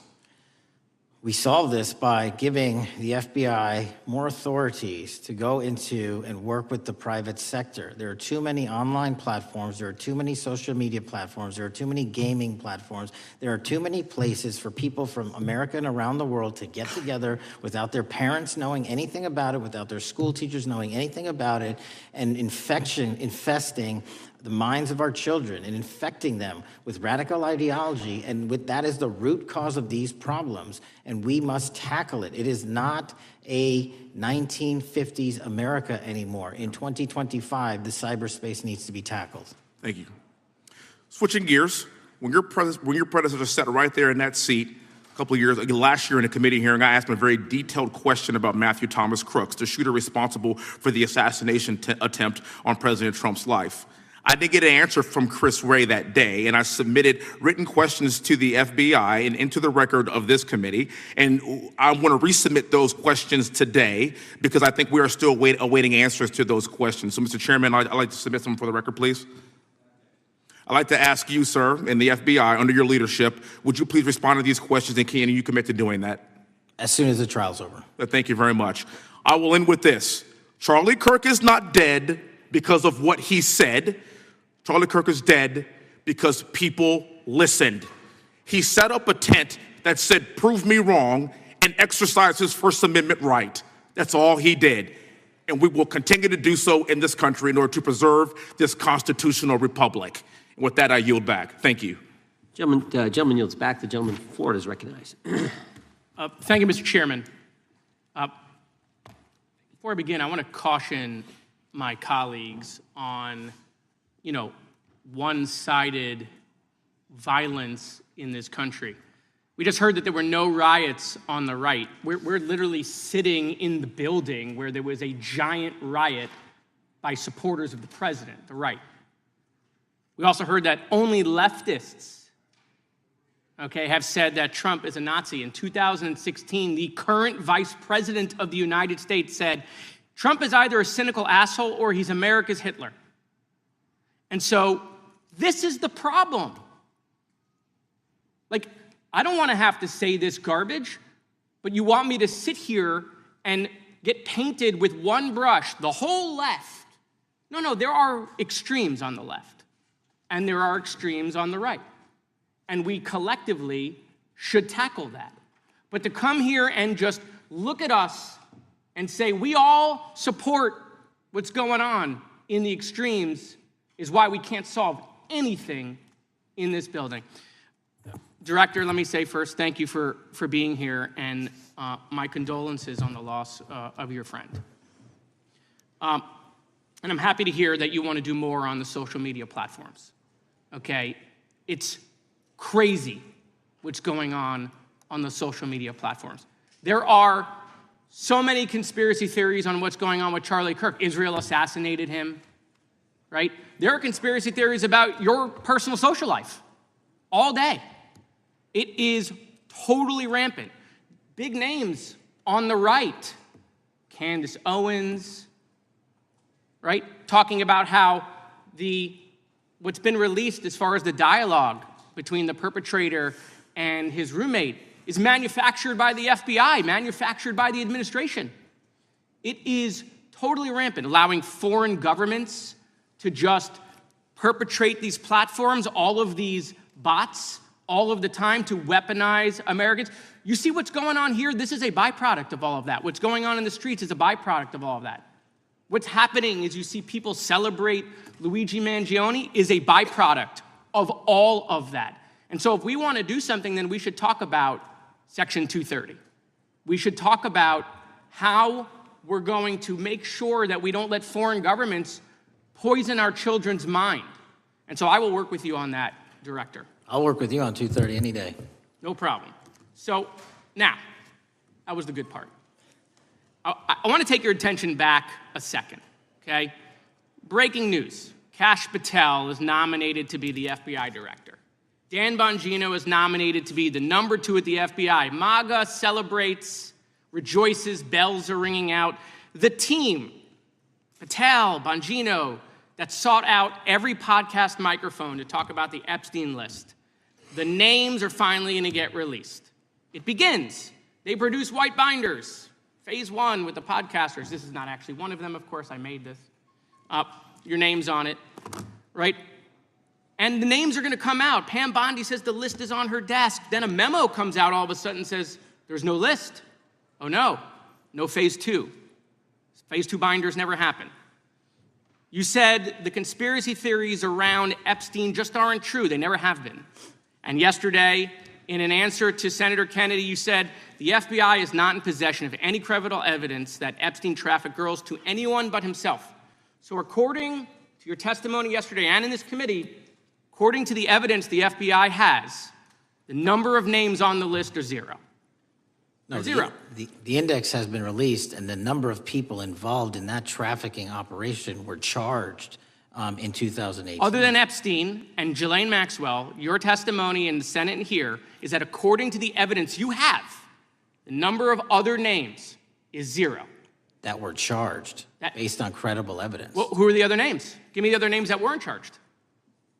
We are not releasing the names of anyone because the Department of Justice never does that of anyone that didn't have any credible information to attack them. Let me move forward.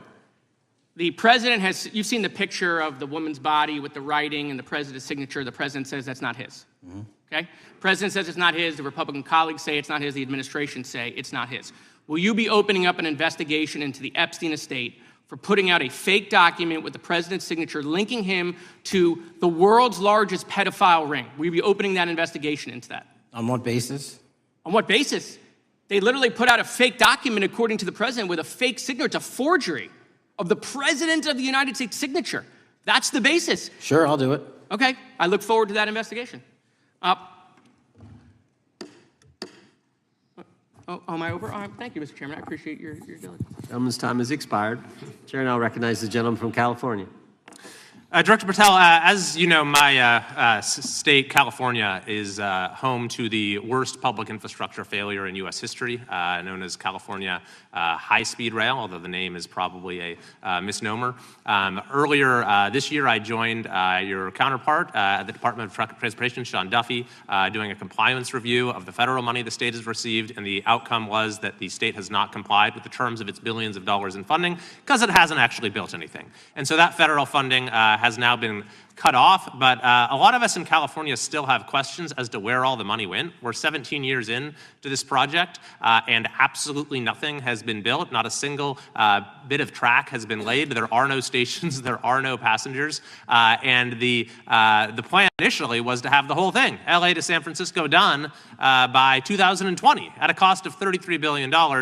Yet here we are in 2025, nothing has been built. And according to the New York Times, the project won't even be completed this century, and the total cost is now estimated to be over $130 billion. So I just wanted to ask you, do you think this is something that bears scrutiny, or can you confirm whether there's any kind of investigation going on at the FBI? The FBI certainly can't investigate incompetence, but the FBI certainly can investigate and does investigate waste, fraud, and abuse. And so if we have any information that indicates that that happened in this situation or anything else, we'll look at it. Thank you very much. We've also, been talking some today about the issues that occurred at the border during the Biden administration. You might not agree with your predecessor on everything, but you probably would agree with some of the statements he made in testimony before this and other committees, raising alarms about the risk of terrorism from illegal border crossings. Since becoming director, have you gotten some insight into how well calibrated those warnings were, and what is the status of that risk now? Since becoming director, there's been a sharp decrease of border crossings for known or suspected terrorists from the southern border. But unfortunately, there has been a sharp increase of known or suspected terrorists entering through our northern border. And so what I'm trying to do is work with our northern border states and our interagency to tackle that problem. But it is an absolutely massive border that can't physically be sealed. So we're going to have to get creative and put more resources into that. And in a similar vein, there were over 500,000 unaccompanied children that crossed the southern border during the Biden administration. As we know, many were trafficked either through forced labor or sex trafficking. Do you have any insight as to what the scale of that problem was and how have things changed over the last several months? Other than what you outlined in terms of how it was described, I don't have any additional details. In terms of how many people are being trafficked into this country, especially unaccompanied missing children, that number has drastically reduced because the coyotes that smuggle these children for their criminal activity are the same ones that smuggle in narcotics, or the same one that traffic older age women. They're all interconnected, and because of the sealing of the southern border by this administration, that has come to a near halt. That is a very important point, that we have seen far fewer victims of human trafficking because we've finally prioritized border security. And by the way, you have children who are getting rescued because of the immigration enforcement activities that unfortunately some politicians in my state are trying to stop, thereby stopping those kids from getting rescued. We've seen, of course, a substantial reduction in crime here in Washington, D.C. since the FBI and the National Guard got involved. I'm kind of asking you to state the obvious here, but what is the mechanism there? Why have we seen a reduction of crime when D.C. has had such a huge crime problem for years, and then almost overnight we see such a big difference? Because of the dedication and resources from President Trump's administration to utilize all federal, state, and local assets in a heavily crime-ridden area. I mean, if we did not have a crime-ridden area, then homicides, carjackings, and gun violence would not be dropping by 40, 50, 60%. And when you allow the police, the MPD, to work with federal authorities and allow the National Guard to set up your perimeter, this is what you can do in a few short weeks. And we at the FBI, under Operation Summer Heat, have set those Phase 01 operations in motion 4 months ago, quietly at the direction of President Trump. So we are scattered across cities across this country doing just that. But we're going to need more help to complete the job.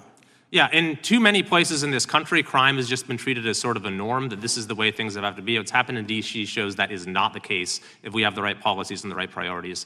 Finally, this is tragically the second time in as many years that we've had an FBI director here following either an assassination or an assassination attempt. And so since there's been some time now since from the attempted assassination on President Trump at Butler, would you say that the public's understanding of what took place on that day is fairly consistent with all of the facts as you know them, or do you believe there's still material facts that have not been made public or are not fully understood by the public? No, I think it's fairly consistent. Thank you. I yield. Gentleman yields back. The lady from Texas is recognized. Man, oh man, there has been so much today, and I truly don't know where to start. So I'm just going to make sure that we start off with a few facts. So a couple of facts that we need to make clear for everyone is that, number one, Director Christopher Wray, when he was appointed to be the head of the FBI, was appointed by Donald Trump. Now, I will agree that I definitely take issue with a number of decisions that Donald Trump makes, especially when it comes to the people that he decides to appoint to very important positions, including this one, because I did have to make sure that I wasn't going crazy. But when I say that you are the least qualified FBI director in the history of the FBI, that is real, because you are the only one that never even served with the FBI prior to joining, yet we are supposed to believe that you are the greatest thing since sliced bread. I didn't ask you a question. Now, What I want to Still go false. through is to talk about why you are a failure and why, honestly, we just need to tell you bye-bye. I know that you got a little upset and you put on your show for your boss because it seems like you're trying to save your job when it came to talking to Senator Booker yesterday. But let's go through some of your failures. So before you were even confirmed, and I think one of my colleague from Georgia, pointed out that you are already targeting career officials so that you could direct illegal firings. Mind you, these cases that you were so upset about, which are the ones tied to Trump, the cases came through his handpicked FBI director. And frankly, when people sit around and say things like, oh, you know, we're happy because now we feel safe. I don't know who feels safe in this country except for the white supremacists, because I specifically as a black woman definitely don't feel safe. And frankly, my colleagues have been real nice to you today, and I applaud them, but I don't have the same demeanor because I know that multiple colleagues on this side of the aisle have faced death threats. In fact, somebody tried to kill one of my colleagues. And frankly, I don't know if this FBI or under your leadership, if those people would have been caught. I don't have any confidence in you. And if we start talking about the reasons that I lack confidence, we could start with you not just wanting to acknowledge some simple facts. Simple facts like the vast majority of the threats are coming from right-wing extremism. And I know my colleagues have tried to stress this, but I decided that I would maybe do it in a different way. Number one, I have a couple of UCs. Kim Buck, one of multiple Republicans receiving death threats for voting against Jim Jordan as House Speaker. Without objection. Another one, Republican lawmaker says she received death threats after voting against Jim Jordan in Speaker's race. Without objection. In addition, there was another one from another colleague who now is leaving Congress because they said that they were calling his wife anonymously and threatening her life to the extent that she ended up sleeping with a firearm. Without objection. Okay, so here's the deal. How are we supposed to have confidence when you're sitting up here telling the Senate yesterday that it will take you 14 years before you can get the FBI fully staffed to do their jobs? You're also now redirecting resources so that they can go and play ICE agents on the streets. You're getting rid of your most qualified people, and even when it came down to somebody that you consider to be a friend, you were posted up having some fancy dinner to the extent that you posted not only once erroneously, you posted twice erroneously as it relates to catching somebody, and then you want to go and say, let me take a victory lap. Because honestly, if it wasn't for parents deciding that they were going to turn in their child, it seems like y'all wouldn't have got there, even though he literally confessed online. So I'm confused about what it is that the FBI is doing except for trying to put on a show for the apprentice or whatever you want to call him. The day after all of this took place, there was domestic terrorism that was taking place at HBCUs. They were targeted. Yet I didn't hear anything from the FBI about what was going on. And again, black people kept saying, how did we end up in this? Because the numbers are so very clear that white supremacy is a problem. And honestly, I've not heard anything out of you today that makes me believe that you're going to do anything about the white supremacy problem. The one that is leading to children being killed, children being shot, as well as members of their community as they're worshiping in their churches. The time of the gentlelady has expired. If the gentleman would like to respond to any of that. Well, I mean, I'll respond. Kash Patel, as I said when I introduced him, public defender, former prosecutor, top staffer on the House Intelligence Committee, Deputy Director of National Intelligence with the National Security Council, Chief of Staff at the Department of Defense, and FBI Director. I think that's pretty good resume for the guy who's now running the top law enforcement agency in our country. And we've seen all the stats that he's given to the committee on how much better they're doing at getting the bad guys than the previous guy was doing. With that, I recognize the gentleman from South Carolina.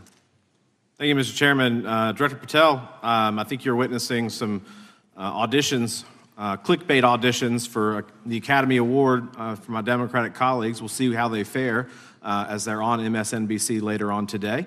But do you care, before I launch into my line of questioning, to respond to Ms. Crockett from Texas on that very elaborate and theatric display? Here's what I've learned in my government service.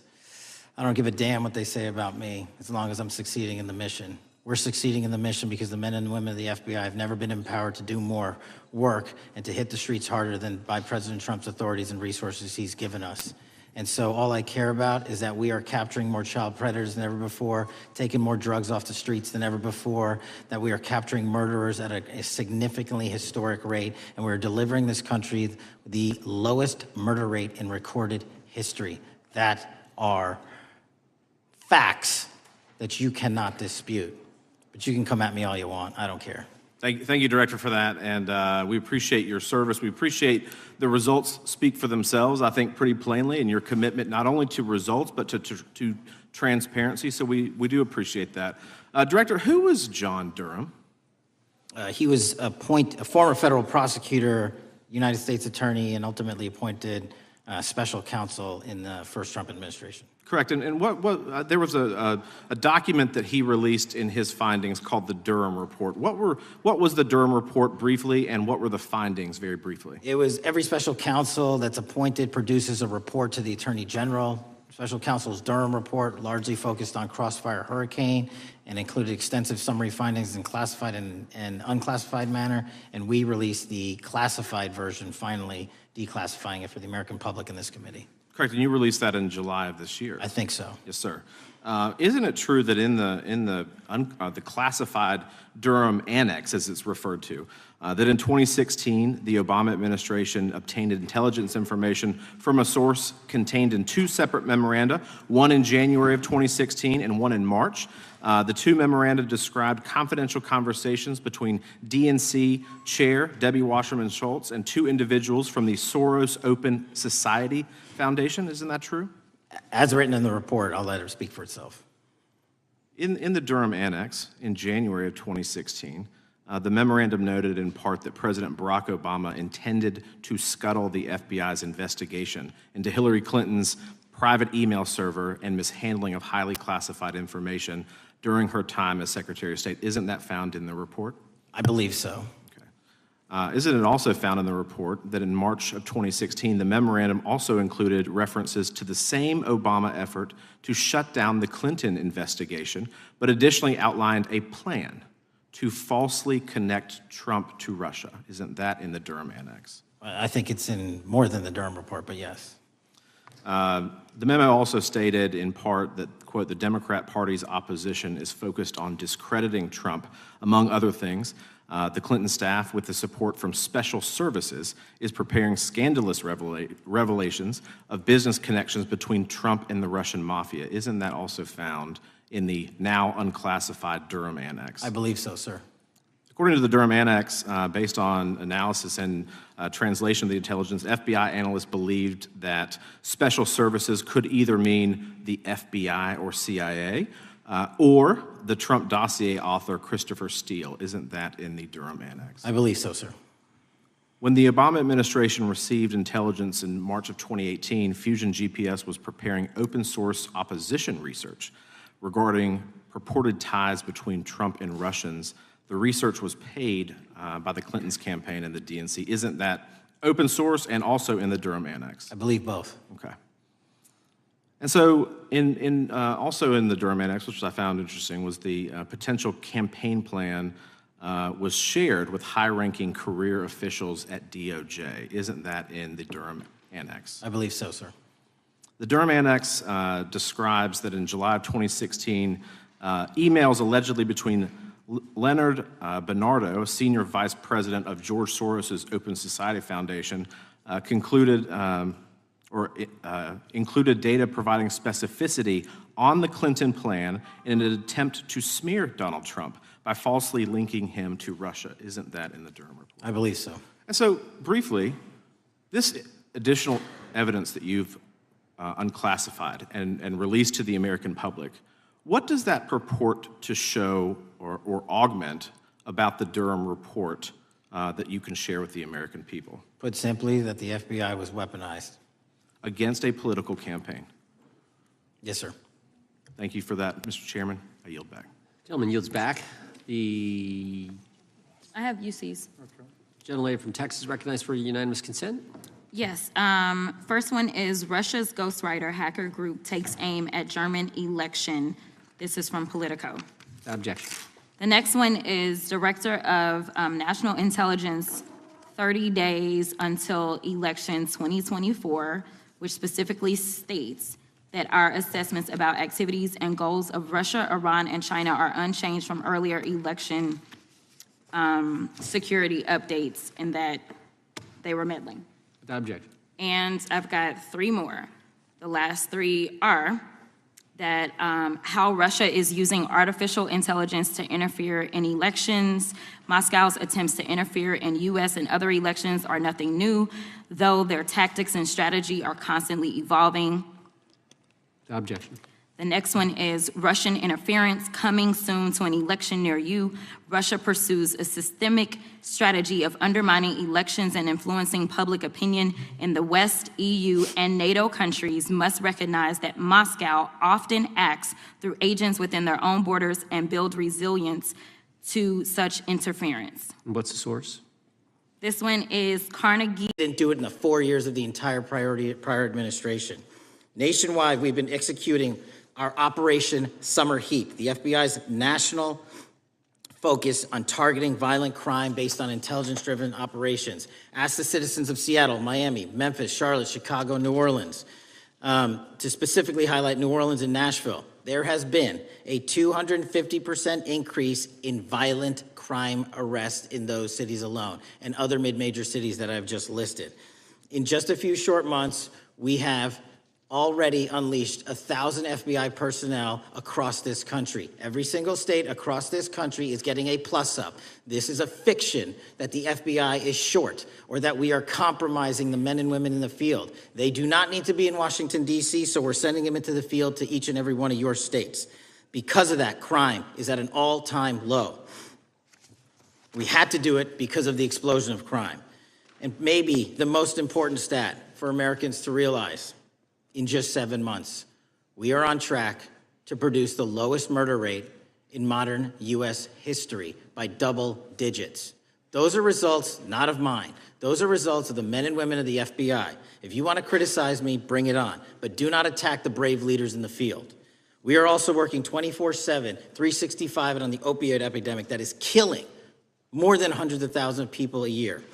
We have seized 1,600 kilograms of fentanyl off the streets so far in 7 months. Year to date, 25% increase. To put that in perspective, that's enough to kill a third of the American population, 120 million Americans. 100,000 kilograms of cocaine and meth gone off the streets. Earlier this year, I highlighted in Cincinnati, Ohio, how we're getting creative to chase down those that were willing to do harm to our citizens, not just by striking at the heart of the fentanyl producers, but the fentanyl precursor companies in China. And we indicted for the first time multiple companies and individuals, not just in America, but in mainland China, that are producing the ingredients that produce and make fentanyl that kill our children. And we're going to keep going. Counterterrorism work, cyber attacks, and foreign adversaries are something the FBI must never sleep on, and we are not sleeping. In the counterintelligence space alone, this year, year to date, 30% increase in counterintelligence arrests from the DPRK, Russia, Iran, and China.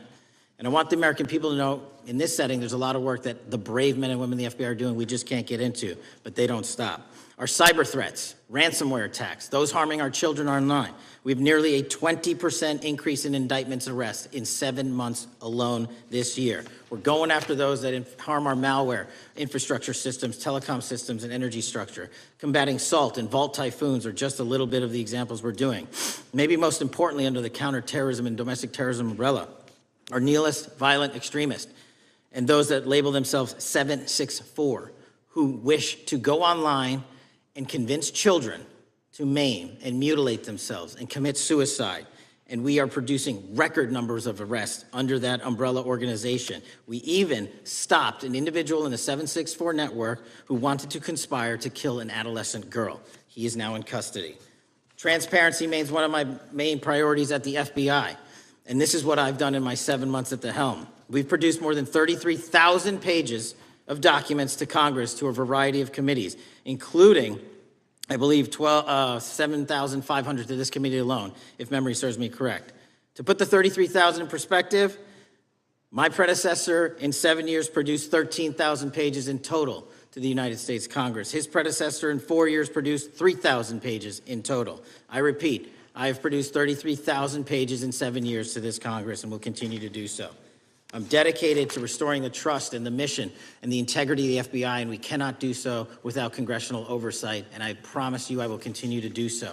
On the Epstein case, the original sin on the Epstein case was how it was handled by Mr. Acosta when he first brought the case in 2006, 7, and 8. The original case had a very limited search warrant, had a very limited search window, had a very limited investigative window. I was not there when those search warrants and that investigation was launched. I would not have done it that way. They were limited to only 3 to 4 years of investigations from 97 to approximately 2001 and 2002 to 2005. Mr. Acosta allowed Mr. Epstein to enter into a plea agreement where he served weekend jails for trafficking minor women. He also was allowed to relieve jail to go home on the weekends. Plus, he allowed a non-prosecution agreement to be signed as part of that plea deal, prohibiting future investigations from that prosecution and from that evidence, and prohibiting the collection of further material. That is the original sin. We are working with Congress to produce more than any administration ever has material on Epstein. And I welcome the challenge to tell us that we are not being as transparent as the law allows. We even went to court and asked the judges to lift those prosecutorial agreements and to lift those court order seals, and they denied us 3 times. Congress is welcome to do the same and join the fight. And I'd lastly like to focus on operation that the president led in D.C. Because of this, we are taking this fight in D.C. to every single city across the country. 2,100 arrests in the last month alone. D.C. has seen a 60% decrease in gun crimes, 75% decrease in carjackings, and 53% decrease in homicides in our nation's capital. And rightly so. We're bringing that fight to the streets of America. I want to thank you for your support, and I'm proud to be the director that leads this FBI into a new headquarters building that they've needed for decades, saving the taxpayer $3.5 billion, and also providing our workforce a safe environment. If you don't know the calamity that is the Hoover Building, I invite each and every one of you to walk around. I'll give you a tour myself, and you can see where the cement falls on the heads of our employees that is only to be saved by netting. Just to give you an example. Thank you for support to our mission. And I do want to highlight one thing about D.C. It's because the FBI gathered sources and evidence that we were able to, through our source network, identify the horrific murder of the D.C. intern, Eric Tarpinian. And I've spoken to his family, and we are working to bring them justice. And Mr. Chairman, in my 16 years, now my 17 years of government service, if anyone has any questions about my service, bring it on. Yeah. Thank you, Director. We will now proceed under the 5-minute rule. The chair recognizes the gentleman from California, Mr. Eisen. Director, delighted to have you here. You are a breath of fresh air. As you outlined, and I won't repeat it, the accomplishments, you did so with the same resources as your predecessor, roughly. Is that correct? I believe so, yes. And so how much of that has to do with taking people out of the backside of the FBI and moving them into the field, into doing the job for which we primarily pay the FBI? It's exactly what we needed done. 1/3 of the FBI's workforce resided in the National Capital Region before I got there. 1/3 of the crimes do not happen in Washington, D.C. Not anymore. Not anymore. So 1,000 personnel of the FBI were deployed across this country on a permanent basis, and every single state in this union is getting a plus up, not a reduction, a plus up of 1811s of intel analysts and support staff. And that is why the crime rates are going down in record numbers. Thank you for doing that, and it's perhaps the hardest thing for a bureaucrat to do is to lower the head count around them that support them, and I appreciate your willingness to do it different than your predecessor. A lot of what you covered earlier was the find, the discovery, and then the prosecution that is done by the DOJ. But I want to talk a little bit about the prevent side. On the Charlie assassination, sir? No, on all of these. Okay. Okay, for example, and I'll bring it up before the Democrats bring it up, January 6th. January 6th, we now know, because of your find, that in fact there were people involved who were not just observers but participants who in fact it's been alleged, and I personally believe, in fact, were part of promoting, perhaps even the one woman who died, encouraging her to walk through a door that led to her death. When you see that kind of activity, and you know it was done under predecessors with full knowledge, whether it's January 6th, where embedded people crossed the line, or any other activity, including obviously the Russian hoax that we're now dealing with up in, front and center. My question to you is, what can you or others do to prevent it from occurring again? Not on your watch, but on future watches. How can we know that this won't happen again the moment you leave the FBI? It's simple. What I'm doing through our leadership cadre is having FBI agents do what they were trained to do, not what they were not trained to do, not put them in situations that both harm them and the public. We're also utilizing our SORT networks and prioritizing the threat structure to go after the narco traffickers, the counterterrorism people, the counterintelligence threats, and the cyber threats. That's what they were trained to do, and that's what we're letting them do.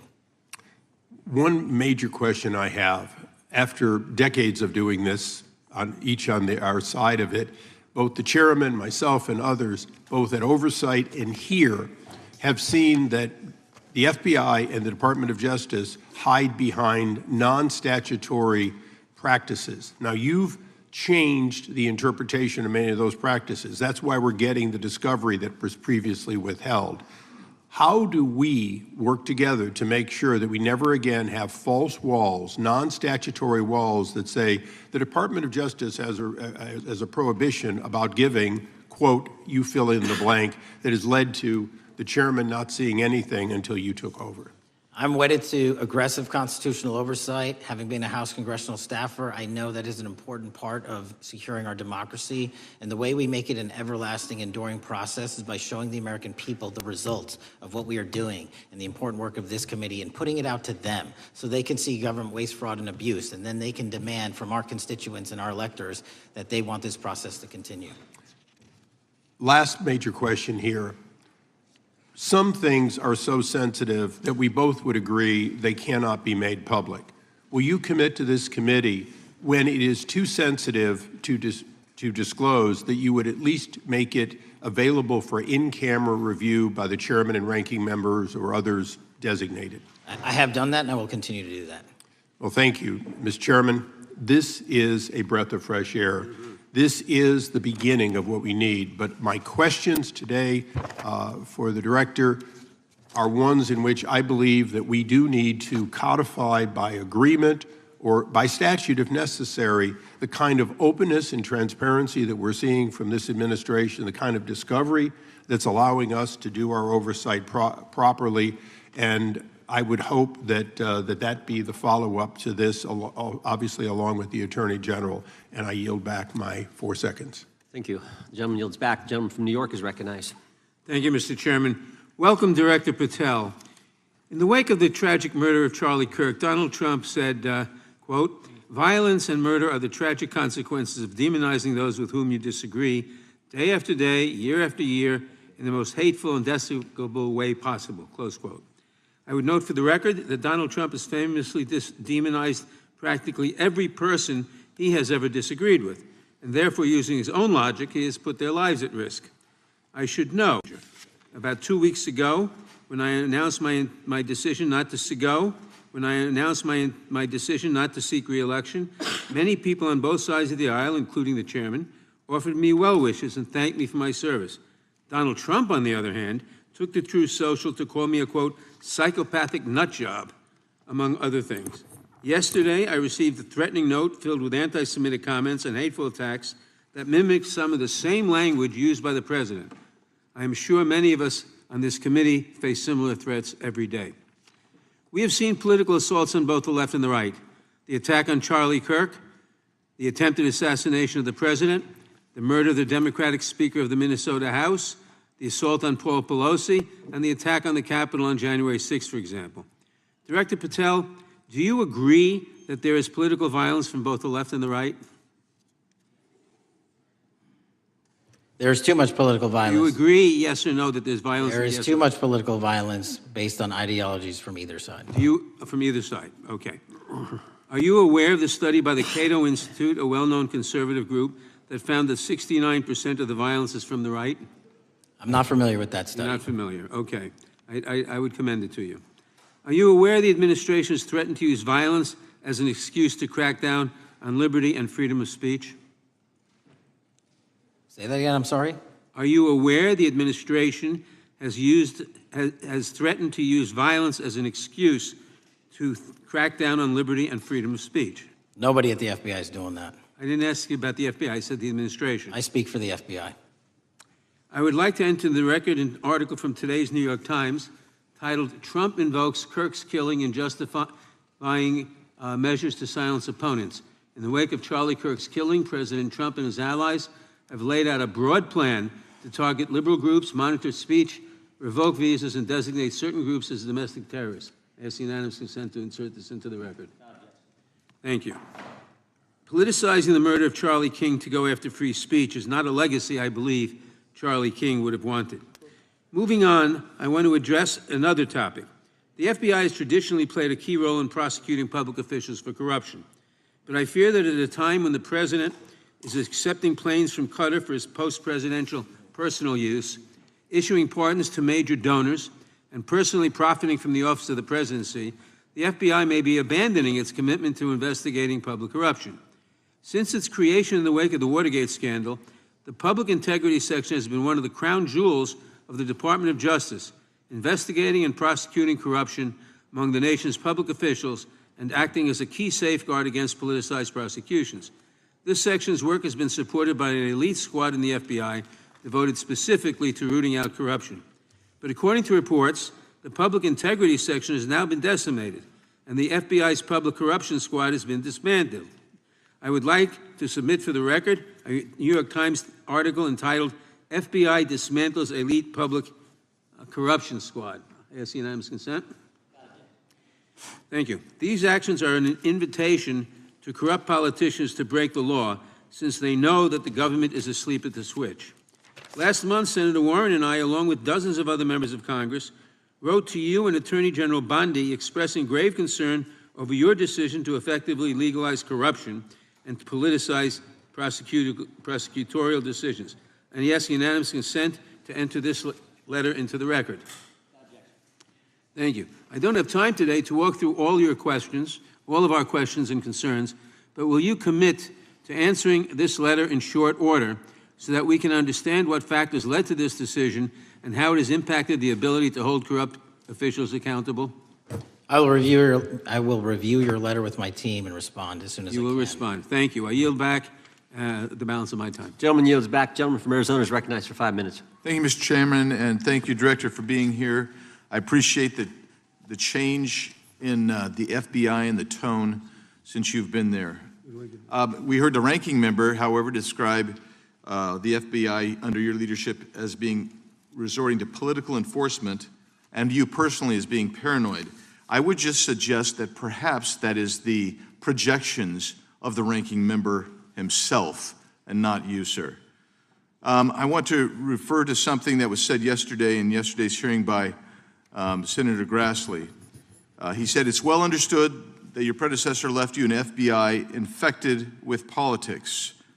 At your nomination hearing, he gave you records, made public records about whistleblowers regarding something called Arctic Frost. Arctic Frost was the FBI case opened and approved by anti-Trump FBI agent Thibault, and Arctic Frost became Jack Smith's elector case. The new records show that Arctic Frost was much broader than just an electoral matter. In fact, it was expanded to Republican organizations. Some examples of the groups that the Ray FBI sought to place under political investigation included the Republican National Committee, Republican Attorneys General's Association, and Trump political groups. In total, 92 Republican targets, including Republican groups, Republican-linked individuals, were placed under the investigative scope of Arctic Frost. On that political list for investigation was one of Charlie Kirk's groups, Turning Point USA.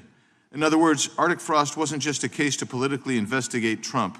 It was the vehicle by which partisan FBI agents and DOJ prosecutors could achieve their partisan ends and improperly investigate the entire Republican political apparatus. I'd ask that, Mr. Chairman, that document be administered. Without objection. So, I know that this may be under current investigation, but I wish to ask specific questions about this for just a moment. What search tools were used in Arctic frost to view private communications of targets? I believe the traditional search tools, search warrants, lawful service of process, and the tools that the FBI has in our infrastructure systems, cybersecurity systems, and counterintelligence systems. But generally speaking, if I may, I want to use this to highlight the fact that I'm continuing my promise to work with Congress to produce documents simultaneously and also conduct ongoing investigations. I'm giving you as much as I can, and I'll give you more when I can. Thank you. Another question regarding that is, were there any directives from the Biden White House concerning the Arctic frost investigation? Were there any, directives or communications from the Biden White House itself concerning the Arctic frost investigation? I'll just rely on what was turned over to date, sir. Okay. So I want to add here, the search warrants that were used included the seizing of a U.S. member of Congress, his phone. I think we all know who that was and how that was taken away and used for political purposes, Mr. Chairman, Mr. Director. So we'll leave that for a second, and let's go over to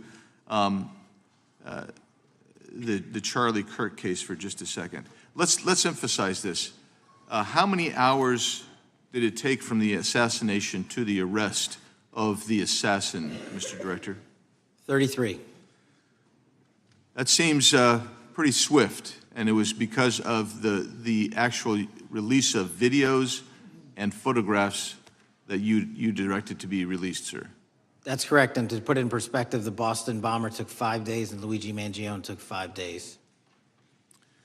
Was the platform Discord forthright from the start with law enforcement about the shooter's communications on its platform? Discord, the platform ownership, has been working with our lawful process, and we are obtaining materials from them on a rolling basis.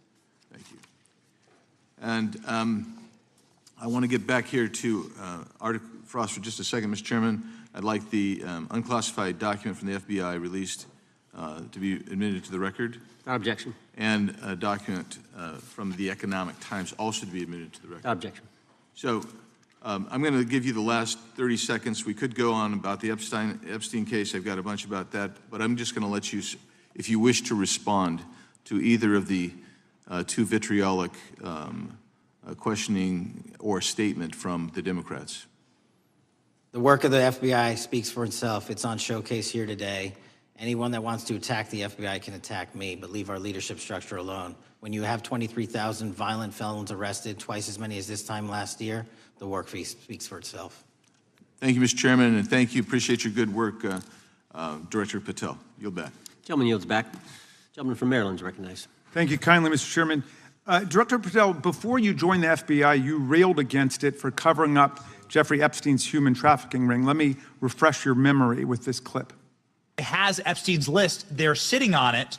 That doesn't seem like something you should do. You're protecting the world's foremost predator. That seems like an evil thing to do, regardless of who may be embarrassed in the release of that list. Why is the FBI protecting the greatest pederast, the largest scale pederast in human history? Simple, because of who's on that list. So you finished that December 2023 interview with a challenge to the FBI and harsh words for Republicans in Congress for not getting the Epstein files out to the public. You can see this clip. Boy pants, and let us know who the pedophiles are. Put on your big boy pants and let us know who the pedophiles are, you said.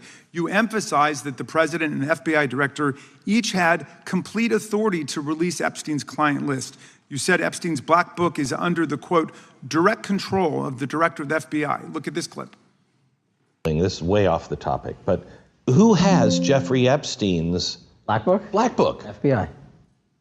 But who? That is, I mean, there's... Oh, that's under direct control of the director of the FBI. All right, so you were sworn in as director more than 200 days ago. Now the black book is under your direct control. So why haven't you released the names of Epstein's co-conspirators in the rape and sex trafficking of young women and girls?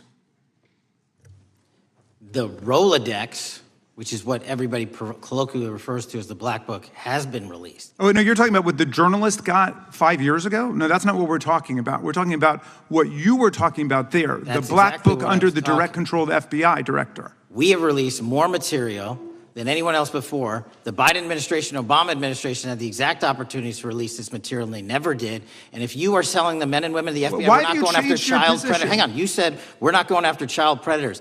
1,500 child predators arrested this year, 35% Okay, increase, I'll reclaim my time. 4,700 child victims Mr. Chairman, I'm going to found. reclaim my time if you could instruct the witness. Why have you changed your position? There you were saying it's under the direct control of the FBI director and all of it should be released. Why have you changed your Everything position? that has been lawfully permitted to be released has been released. And as I told you, Really? the investigation was limited. And let me make something crystal clear. I never said Jeffrey Epstein didn't traffic other people, other women, and they're not other victims. This is the investigation we were given from 2006, 7, and 8, and the search warrants from 2006, 7, and 8. That's what we're working with. Well, wait, have you released all of the stuff that the FBI has seized from Epstein's house?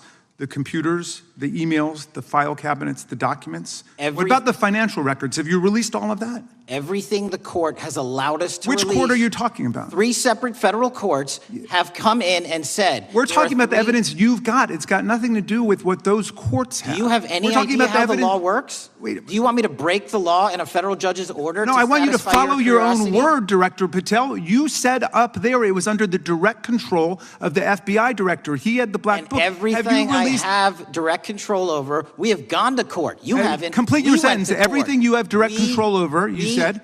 Have gone to court, and everything we have direct Director control Patel, over. complete your and sentence. can You said lawfully everything- release. The We are gentleman- releasing. He'd like to complete his answer. You began the sentence, everything you have direct control over, and then you stopped that sentence. You've released everything that you have direct control over? I have direct control over and can lawfully release. If you're not familiar with the court orders, that's not my fault. Oh, I'm Go perfectly, look at them. I'm Go perfectly to familiar court. with them. But how did we prosecute Ghislaine Maxwell? She was prosecuted with the investigatory material that was collected from 2001 and 2005 because of the non-prosecution agreements and the court orders on the investigations and search warrants. We were not able to develop new information. And oh, by the way, Jeffrey Epstein was out for 12 years, and the Obama and Biden administration did nothing to look at his work, his pedophile network. If you want to blame me, that's fine. But now you're blaming the men and women who conducted this stop great that. search. I'm not blaming anybody other than you. You're not keeping your word. You said that you would release all of the materials Has under your anyone direct released control. more information on Epstein than I have? Has anyone? Much did more. Comey? Did Ray? Much Did more. they? Excuse me. Much more has come out in the days since the American people in Congress have been demanding it. But it's coming out in dribs and drabs. Why don't you just release the entire file as you promised to do? I literally just told you, there are multiple federal court orders. I'm not going to break the law to satisfy your curiosity. You didn't join us when we filed court to release the court orders. You could have. You have lawyers. You could have shown up. You didn't do that. That's a tiny fraction of the material we're talking That is about. not. It is How a do you- tiny fraction. How do you know that? Have you seen everything? It's all misdirection. How do you know Time that? of the gentleman has expired. The gentleman from California is recognized. Well, thank you. Mr. Director, just to be clear, how many of the Epstein files were released in the 4 years of the Biden administration? 0. And how many have you released? I don't have the number, but it's got to be thousands of pages of stuff. I was going to ask you to begin whether Americans are safer today than they were 9 months ago, but you cited dramatic increases in criminal arrests since you've taken office, a dramatic decrease in crime that's resulted. Who would have thought that taking criminals off the streets would reduce the crime rate? But somehow we have stumbled upon that new truth. But it begs the question, what was the FBI doing during the 4 years of the Biden administration to see that dramatic an increase in work under your tenure? The simple answer is I'm letting good cops be cops. We're working with our state and local law enforcement. We're energizing our partnerships. We're bringing on more task force officers. When you have more cops in the streets, when you're using ground-based intelligence, when you're not weaponizing law enforcement and focusing on DC and focusing on the rest of America, this is what happens. It is not a significant mind shift in terms of how we maneuver the FBI. They've wanted to do this work since they signed up. We're just letting them. And we've seen many prominent Democrats oppose your efforts to restore law and order to the streets of our nation's capital. I mean, all of us here have seen a dramatic change for the better here in Washington, D.C. Why are so many Democrats attacking you for that? Sir, Democrats have been attacking me for a decade, as is the fake news media. They didn't like the fact that I exposed the Russiagate host and the largest weaponization of the FBI and DOJ in U.S. history. We proved it to be true with congressional oversight. I'm wed to that congressional oversight and will continue to do that work. Christopher Wray repeatedly warned this committee that the Biden open borders policy had produced a significant increase in terrorist threats that he said kept him up at night. A particular concern, he said, was the 2 million gotaways that entered the country during the Biden administration. That's an average of 41,000 every month. What are the monthly gotaway numbers today? Sir, I'll have to get back to you on the exact gotaway numbers, but identifying that there are gotaways is step one. Going and manhunting them is step two, and that's what we're committing our resources to do. Well, that's my next question, is what progress has the administration made in apprehending and removing terrorist threats that came in during the Biden years? I think you're talking about, if you're not, let me know, known or suspected terrorists, and we've encountered almost zero at the southern border since the southern border has been sealed. But the problem that we are running into is our northern border. It's largely expansive. The enemy has adapted, and we need more focus on the northern border to stop known or suspected terrorists from coming in from places like China, Russia, the Middle East, Africa, Afghanistan. And what can you tell us about the remaining threat posed by potential terrorist cells here in the United States? The terrorist threat that continues to be posed by international terrorists here in the United States is one of my highest priorities. We are working through our intelligence community partners to identify those individuals, and we've taken down numerous individuals in numerous rings across this country to neutralize that terrorist threat, including places like New York City, Los Angeles, and I believe Dallas, Texas most recently. How extensively did criminal cartels like Sinaloa, Jalisco, New Generation, MS-13, Trinidad, and others infiltrate our country during the Biden administration? By the tens of thousands. Well, and what progress have you been making in combating their presence? I think the DHS is best to speak to that, but I think I can't remember the numbers of tens of thousands or hundreds of thousands of individuals they found that came in illegally, and the tens of thousands that associations to criminal networks have all been deported. And that effort is being opposed every step of the way by Democratic leaders in our cities, some of our states, and right here in the Congress. Isn't that true? Well, we're just working where we can in every single city we can, and I welcome the opportunity to partner with Republicans or Democrats on fighting violent crime like we're doing. Mr. Biggs asked about Arctic frost. What else can you tell us about that and what we need to do to assure that it never happens again? Continue the congressional oversight work that you're doing on Arctic frost. Let me provide you with more documentation on Arctic frost, and also call in witnesses from the paperwork that we have given you. You have that right, and the American public deserves to hear what those people have to say. As for my ongoing investigation, there's not much I can say. What role did the FBI play in suppressing the Hunter Biden laptop story during the 2024 election? Off the top of my memory, sir, I believe the FBI was in possession of verified information from that laptop, and it was improperly publicized that they did not have information and masked it as Russian disinformation. We now know that was categorically false. I don't know why the FBI did that, when they did that, but we've released all the materials related to that. Thank you. Gentleman yields back. The gentleman from New York is recognized. Mr. Goldman. Mr. Patel, does Donald Trump appear anywhere in the Epstein files? I'm sorry, could you say that again? It's not a complicated question. Does Donald Trump appear anywhere in the Epstein files? I didn't say it was a complicated question. I just didn't hear you, so my apologies. We have released where President Trump's name's in the Epstein files and everybody else, and all credible information that we are legally allowed to release has been released. All right, so let's go through that. You're referring to court orders that prohibit you from releasing grand jury testimony under Rule 6E. Is that what you're referring to when you say as the law allows? That's a piece of it. Really? What other evidence do those three court orders you cited prohibit from being released? Information that was collected pursuant to those search warrants that were limited in fashion. Wrong. That's not what the court order says, and that's not under 6E. And you're talking, and I said that's 6E, and I said there was others, and I'm answering that. There are sealed court order documents. There are protective orders. They are unsealed as part of discovery given to Ghislaine Maxwell. They are no longer sealed. That's just not true. We can argue about it all you want. Okay, well, you agree that there are, so your testimony here is that the reason why you are not releasing all of the videos that you have acknowledged, there are so many, and that the FBI spent thousands of hours of reviewing, the photographs, and the photographs that you have. You're saying that you're not releasing those because there's a court order requiring them to be sealed? Is that your testimony? Never said that about the videos. On the totality of the videos, of the thousands of images that were seized pursuant to the search warrants executed at the time, the overwhelming majority of that video is pornographic material that was downloaded from the internet and child sexual abuse material. We will never release that. Well, as you should not release the victims, but if there are videos that relate to others who Epstein trafficked to, such as maybe Prince Andrew, or photographs, that you have total control to release. Yes, and if it exists... And so why haven't you released it? Why are you supposing that that is a fact when in fact it is false? Are you saying that... You're saying that none of the videos relate to anything relevant to the Jeffrey Epstein trafficking ring? Every single video that we have collected pursuant to the prior search warrants has been examined for the last 10 years.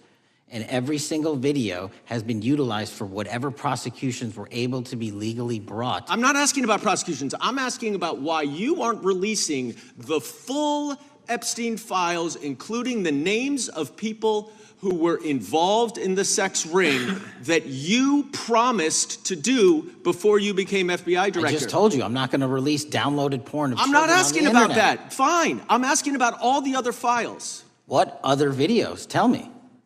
Tell me. That's what I'm asking. Tell me. You're saying there are no videos that would be relevant to anyone else involved in the Jeffrey Epstein sex ring. Pursuant to Mr. Acosta's collection of information based on the search warrants. That's all we have in our possession. And I'm asking you, that stuff. That's all we got. I'm not asking all you got. I'm asking you, in that stuff, there's nothing that's related to any other any other people engaged with Epstein in underage sex. That's correct. To my knowledge, no. Okay. Let's talk about the witness interviews. 302s of witness interviews. Those are not subject to the court order. Those are not subject to any fictional sealed order for a search warrant. Why aren't you releasing those with the redacted names of the victims? We are releasing as much as legally allowed. That's why we went back to the courts. How is that not legally allowed? Sir, do you know how court orders work? Do you know how protective orders Actually, work? Do you know how Mr. sealing Patel, orders I was work? a real prosecutor for 10 years. I know exactly how so I was a court fake one? orders. And I want to understand what the court order prevents you from releasing witness statements that the FBI took. You should know that as a real prosecutor, when the court hand downs a protective order and a motion to seal, the material is sealed unless that Your judge testimony waives here it. is that all of those witness statements are under a court order, a protective order. We are providing everything we can legally provide. No, that's not my Congress has question. sent us a My subpoena. question is, why are those witness statements that are not grand jury testimony, that if they were under a protective order are no longer under a protective order, why are they not being released? How are they not under a protective Why order? are you not going to the court like you did for the grand jury testimony to unseal those records? The DOJ did go to the court. No, not on those records. Why aren't you going? gentleman. You just went on grand jury. Time of the gentleman has expired. You are hiding the Epstein files, Mr. Time of the Patel. gentleman has expired. You are part of the cover-up. Can I respond? Sure can. Any allegations that I'm a part of a cover-up to protect child sexual trafficking and victims of human trafficking and sexual crimes is patently and categorically false in the work of my So I hope you will talk to them when they have requested to speak with you, because the victims have requested and you are not responding to them.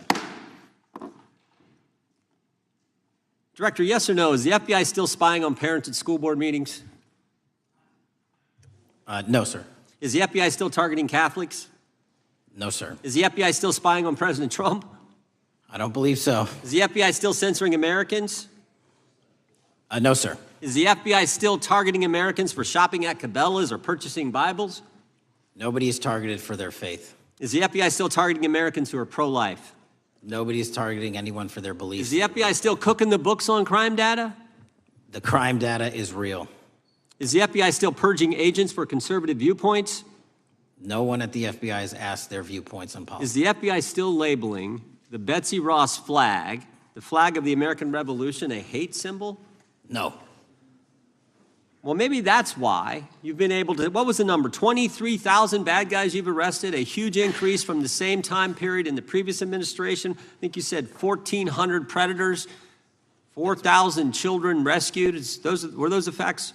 4,700, 35% increase on children rescued. Yeah. And you got the guy to Abbey Gate? We got the Abbey Gate guy. We had a guy from the 4th District of Ohio who lost his life there serving our country. We appreciate that. Maybe when you're not focused on politics, you can actually do what the FBI is supposed to do. Go get the bad guys, right? That's what the men and women of the FBI do. Director, did John Brennan lie to Congress? Let me just read a couple things, actually, before you answer that. 2 years ago, we had Mr. Brennan in for an interview, and I asked him, how'd you learn about the dossier in December of 2016? Mr. Brennan replied, I received a copy of it from the FBI, and the CIA was very much opposed to having any reference or inclusion of the Steele dossier in the intelligence community assessment. That's what John Brennan told the United States Congress. 7 weeks ago, the Director of National Intelligence told us this. John Brennan lied and denied using the dossier in the intelligence community assessment because he knew it was discredited. CIA officer told the House Intelligence Committee Brennan refused to remove it, and when confronted with the dossier's main flaws, he responded, yes, but doesn't it ring true?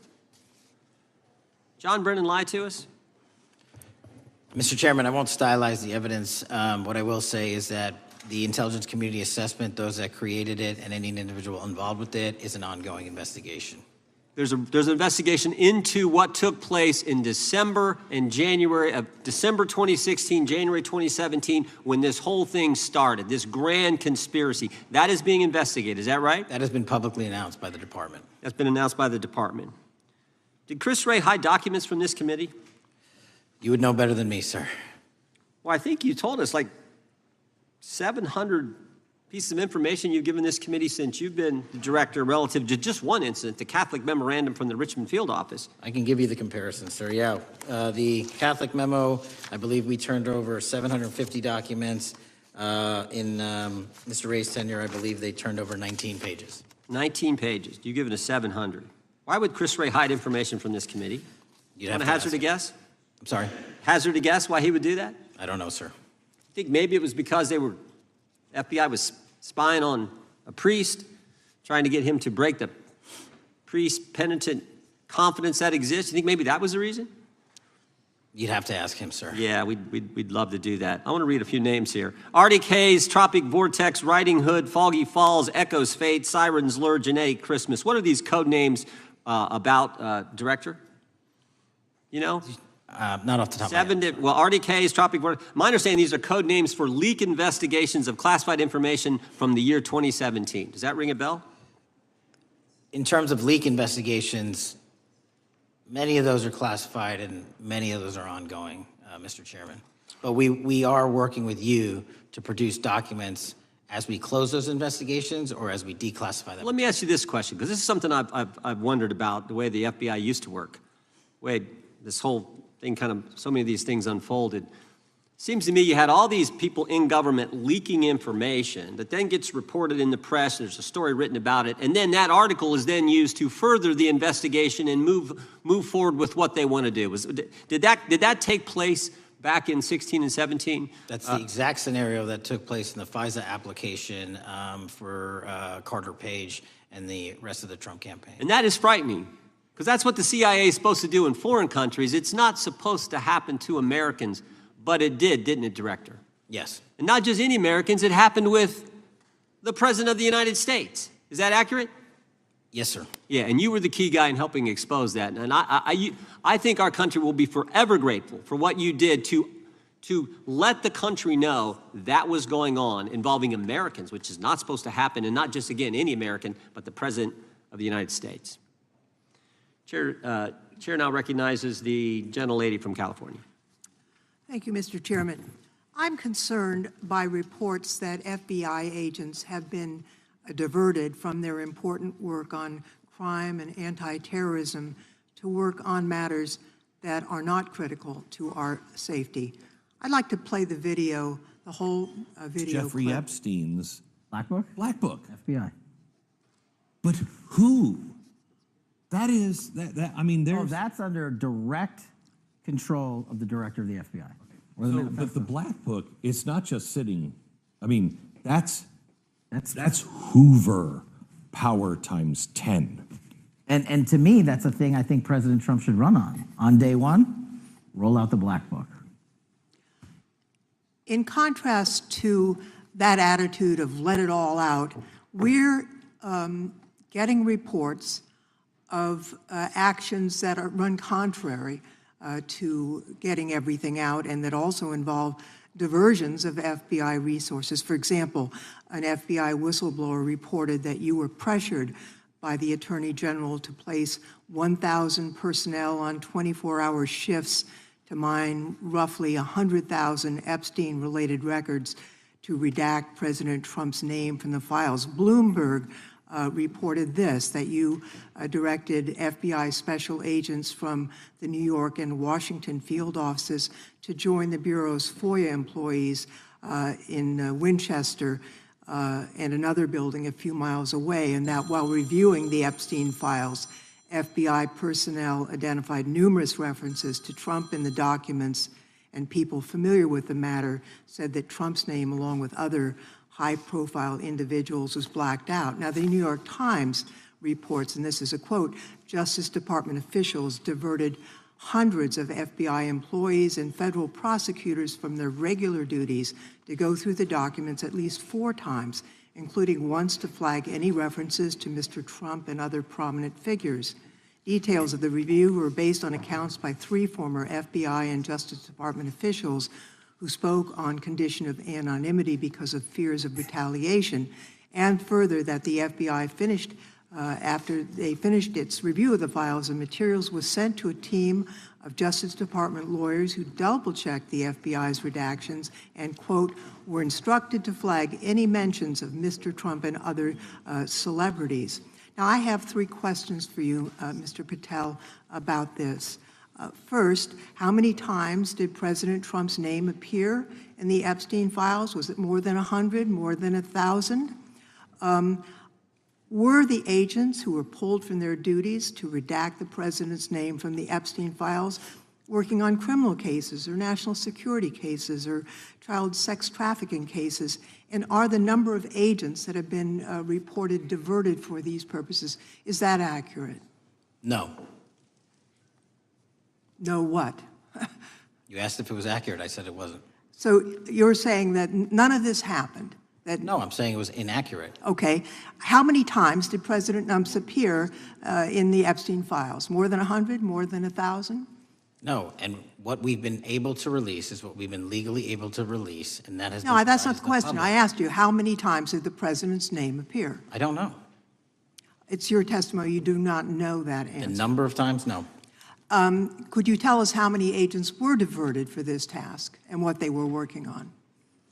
When you say diverted, you make it seem as if agents were pulled off what they do all the time. Agents at the FBI masterfully do double duty and triple duty. And because of the public's interest in this case, we flex resources to make sure that we could answer the public's signal demand. So do you want us to look through the material and provide it to you, or you do not want us to do that? So it's Which your, one is it? it's your testimony that no one was diverted from a criminal matter, that this was a top priority to go through this material to look for Mr. Trump's name. Is that your testimony? That's the highest priority for the FBI? What's one of the most impressive things about the FBI leadership and the careers that are in place is that they make the decisions on who to send where on priorities and make sure the mission needs are not hurt. And that's what happened here. It's shocking to me that the FBI would think that erasing Mr. Trump's name from the Epstein files is a high priority when we have crime, we have national security threats, we have terrorism threats, we have murders such as that occurred, unfortunately, with Mr. Kirk. It's shocking to hear that that's your highest priority. And with that, Mr. Chairman, I That's yield literally back. not what I said. Gentleman yields back. Gentleman from Wisconsin is recognized. Director, is President Trump implicated in any wrongdoing related to Jeffrey Epstein? Based on the entirety of the evidence that we have, absolutely not. The president is not implicated. Correct. Thank you. I want to talk a little bit about China's malign influence here in America. And, we've seen spy balloons traverse the United States. We've seen police stations in communities around America. And sitting in the chair you're in just 2 years ago, there was a sheriff from Cochise County, Arizona, Mark Daniels, that was here, who said that the exponential increase in the amount of fentanyl that is coming into America is directly related to the open borders policies of the previous administration. Do you agree with Sheriff Daniels' characterization? In large part, yes. So, since you've been director, has there been a reduction we've talked about how the border is largely secure now, right? The southern border, yes, sir. The southern border is largely secure. Has there been a concomitant reduction or a reduction in the amount of fentanyl that is coming into America? There has been a massive reduction to the tune of, we have seized more than 25% year-to-date this year than the prior year, and that's enough fentanyl to kill 120 million Americans. Does China play a role in this fentanyl that's coming to America? As I stated in my opening, sir, what they do and the companies in China, mainland China, do is produce the precursors and the cutting agents that they ship overseas through various countries into the Mexican drug cartels who produce it. So they basically are the cooks in terms of the ingredients. Tell us, what is the FBI doing to stop China from delivering death to America? So for the first time in a decade, I actually reached out to my counterpart at the Ministry of Public Security. No one at the FBI had done so. To engage. Ministry of Security, where's that? In mainland China. In mainland China, okay, thank you. To engage in a conversation to say, hey, can we have a certain number of these precursor chemicals listed in China so that they become illegal and illegal to trade. We're also working with our counterparts in places like India and Guatemala because the transshipment routes of the precursors, the Mexican drug cartels have gotten creative, and instead of coming directly to America, are going into these countries. And we've had massive success in India and Guatemala, and in those governments, great partnerships in shutting down the ability to ship the precursors into those countries, which are ultimately destined to America. So those people that are working with security agencies have been working with you, is that accurate? Yes, sir. So I want to turn to a couple cases that are at the University of Michigan, where Chinese nationals, on behalf of the Chinese government, smuggled in illicit biological materials, stuff that can harm our agricultural industry. What actions are you taking as we see repeated stories of Chinese nationals doing this in the United States? So just that, sir. In this calendar year alone, as I was mentioning, our counterintelligence operations and cases brought against the Chinese are up by, I think, something like 40%. And specifically, the cases in Michigan show two threat streams, not just against our agricultural industry, which is a threat to national security, but they were also bringing in chemical agents in mushrooms. I'm not the exact expert. That would have ultimately hurt our population. We arrested and charged all of those individuals, and we are aggressively going after them in every single state because they weren't doing it in Michigan alone. Should research universities across the United States be doing a thorough job of vetting Chinese nationals that are coming to their universities? They should. Turning to spying in America, we heard the stories about Senator Dianne Feinstein's driver, who was a Chinese spy. We're familiar with Linda Sun, who worked in Governor Hochul's office, Christine Fang in California. What are you doing to find these people who are Chinese spies that are trying to burrow themselves into the politics of America? Because we know it's happening, right? Yes, it is. And what our counterintelligence unit is doing is aggressively seeking the intelligence into where these individuals are working. Then we are utilizing our operational authorities to go in and investigate them either through our human source networks and collecting information through lawful process, online, search warrants, and data so that we can bring proper arrest charges and publicize to the world what they're doing here.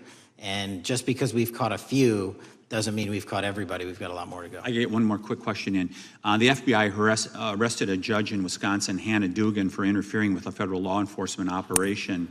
Could you tell us a little bit about that? And is a judge above the law here in the United States of America? Well, no one is, and that case is ongoing. But as you stated, and these allegations that there was an interference in a federal lawfully executed federal law enforcement priority that was interfered with. I yield back, Mr. Gentleman yields back. The gentleman from Tennessee is recognized. Thank you, Mr. Chair. Director Patel, I believe you had primary importance in starting Operation Viper in Memphis. Is that correct? Yes, sir. And Operation Viper brought in the FBI, the DEA, the ATF to help the Memphis police in policing the city. That'll be phase 2, sir. Phase 1 was FBI and local law enforcement in Memphis for the last few months. Okay. You did a good job, and the police director and the mayor have told me that has been helpful, the FBI working with the police. And the FBI are trained in law enforcement. They know Miranda rights, they know how to do policing, and they do a good job working with the police. Do you think that the National Guard is necessary to do the work that the FBI is doing now? Thank you. I do think it's necessary to finish it. What we've done is 500 arrests in Memphis and 110 federal indictments. But what we need to do is we've only secured a piece of where the criminal conduct is occurring in Memphis, and we can't work inside perimeters that are not established and safe, and we don't have the manpower to give us the space to fully go into the areas where the criminal activity remains. Well, are you suggesting that the National Guard is going to go into the more heavily crime areas? They're going to establish, like they did in Washington, D.C., perimeters where local law enforcement and the FBI, DEA, ATF, and U.S. Marshals can go into.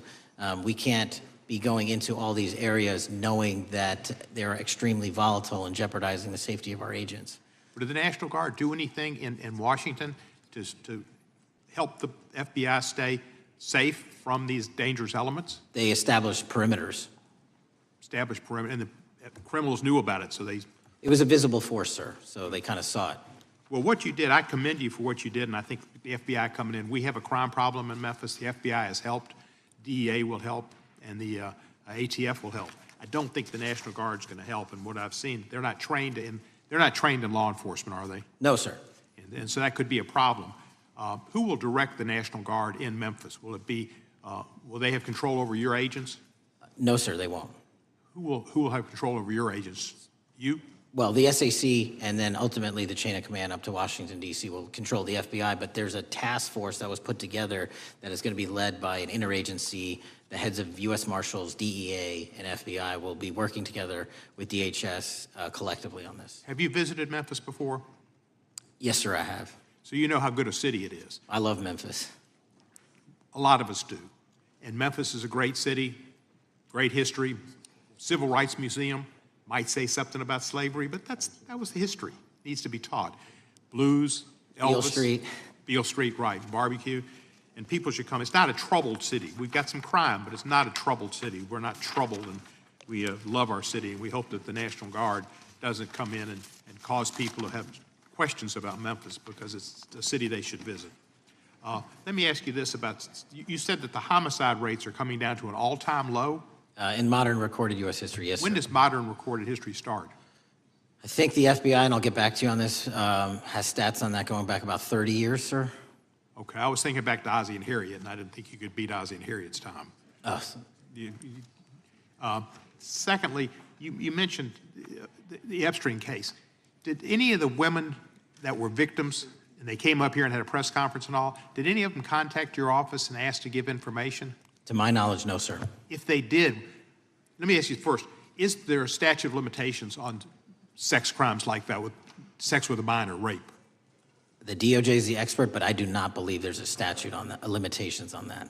So if there's not a statute of limitations, should you not be interviewing those people who know who raped them and the names and the places and give you that information? That seems like that's a treasure trove of information, and it's a serious, serious, serious number of crimes. Sir, I couldn't agree with you more. We've been very public about asking individuals to come forward with new information, and we would run out every single lead on that.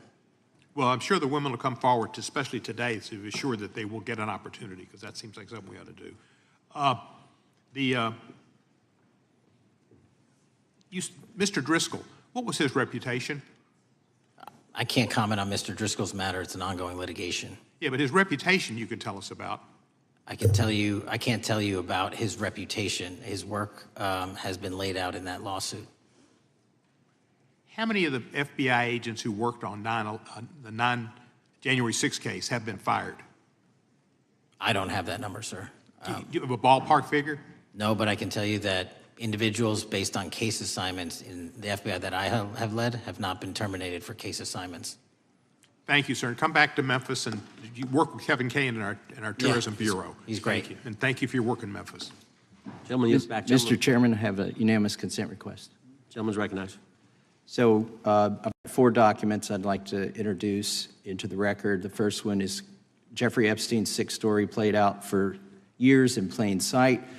And Acosta is quoted in here saying, "I was told Epstein belonged to intelligence and to leave it alone." The second document is entitled, "What Epstein's Bodyguard Warned About His CIA Connection."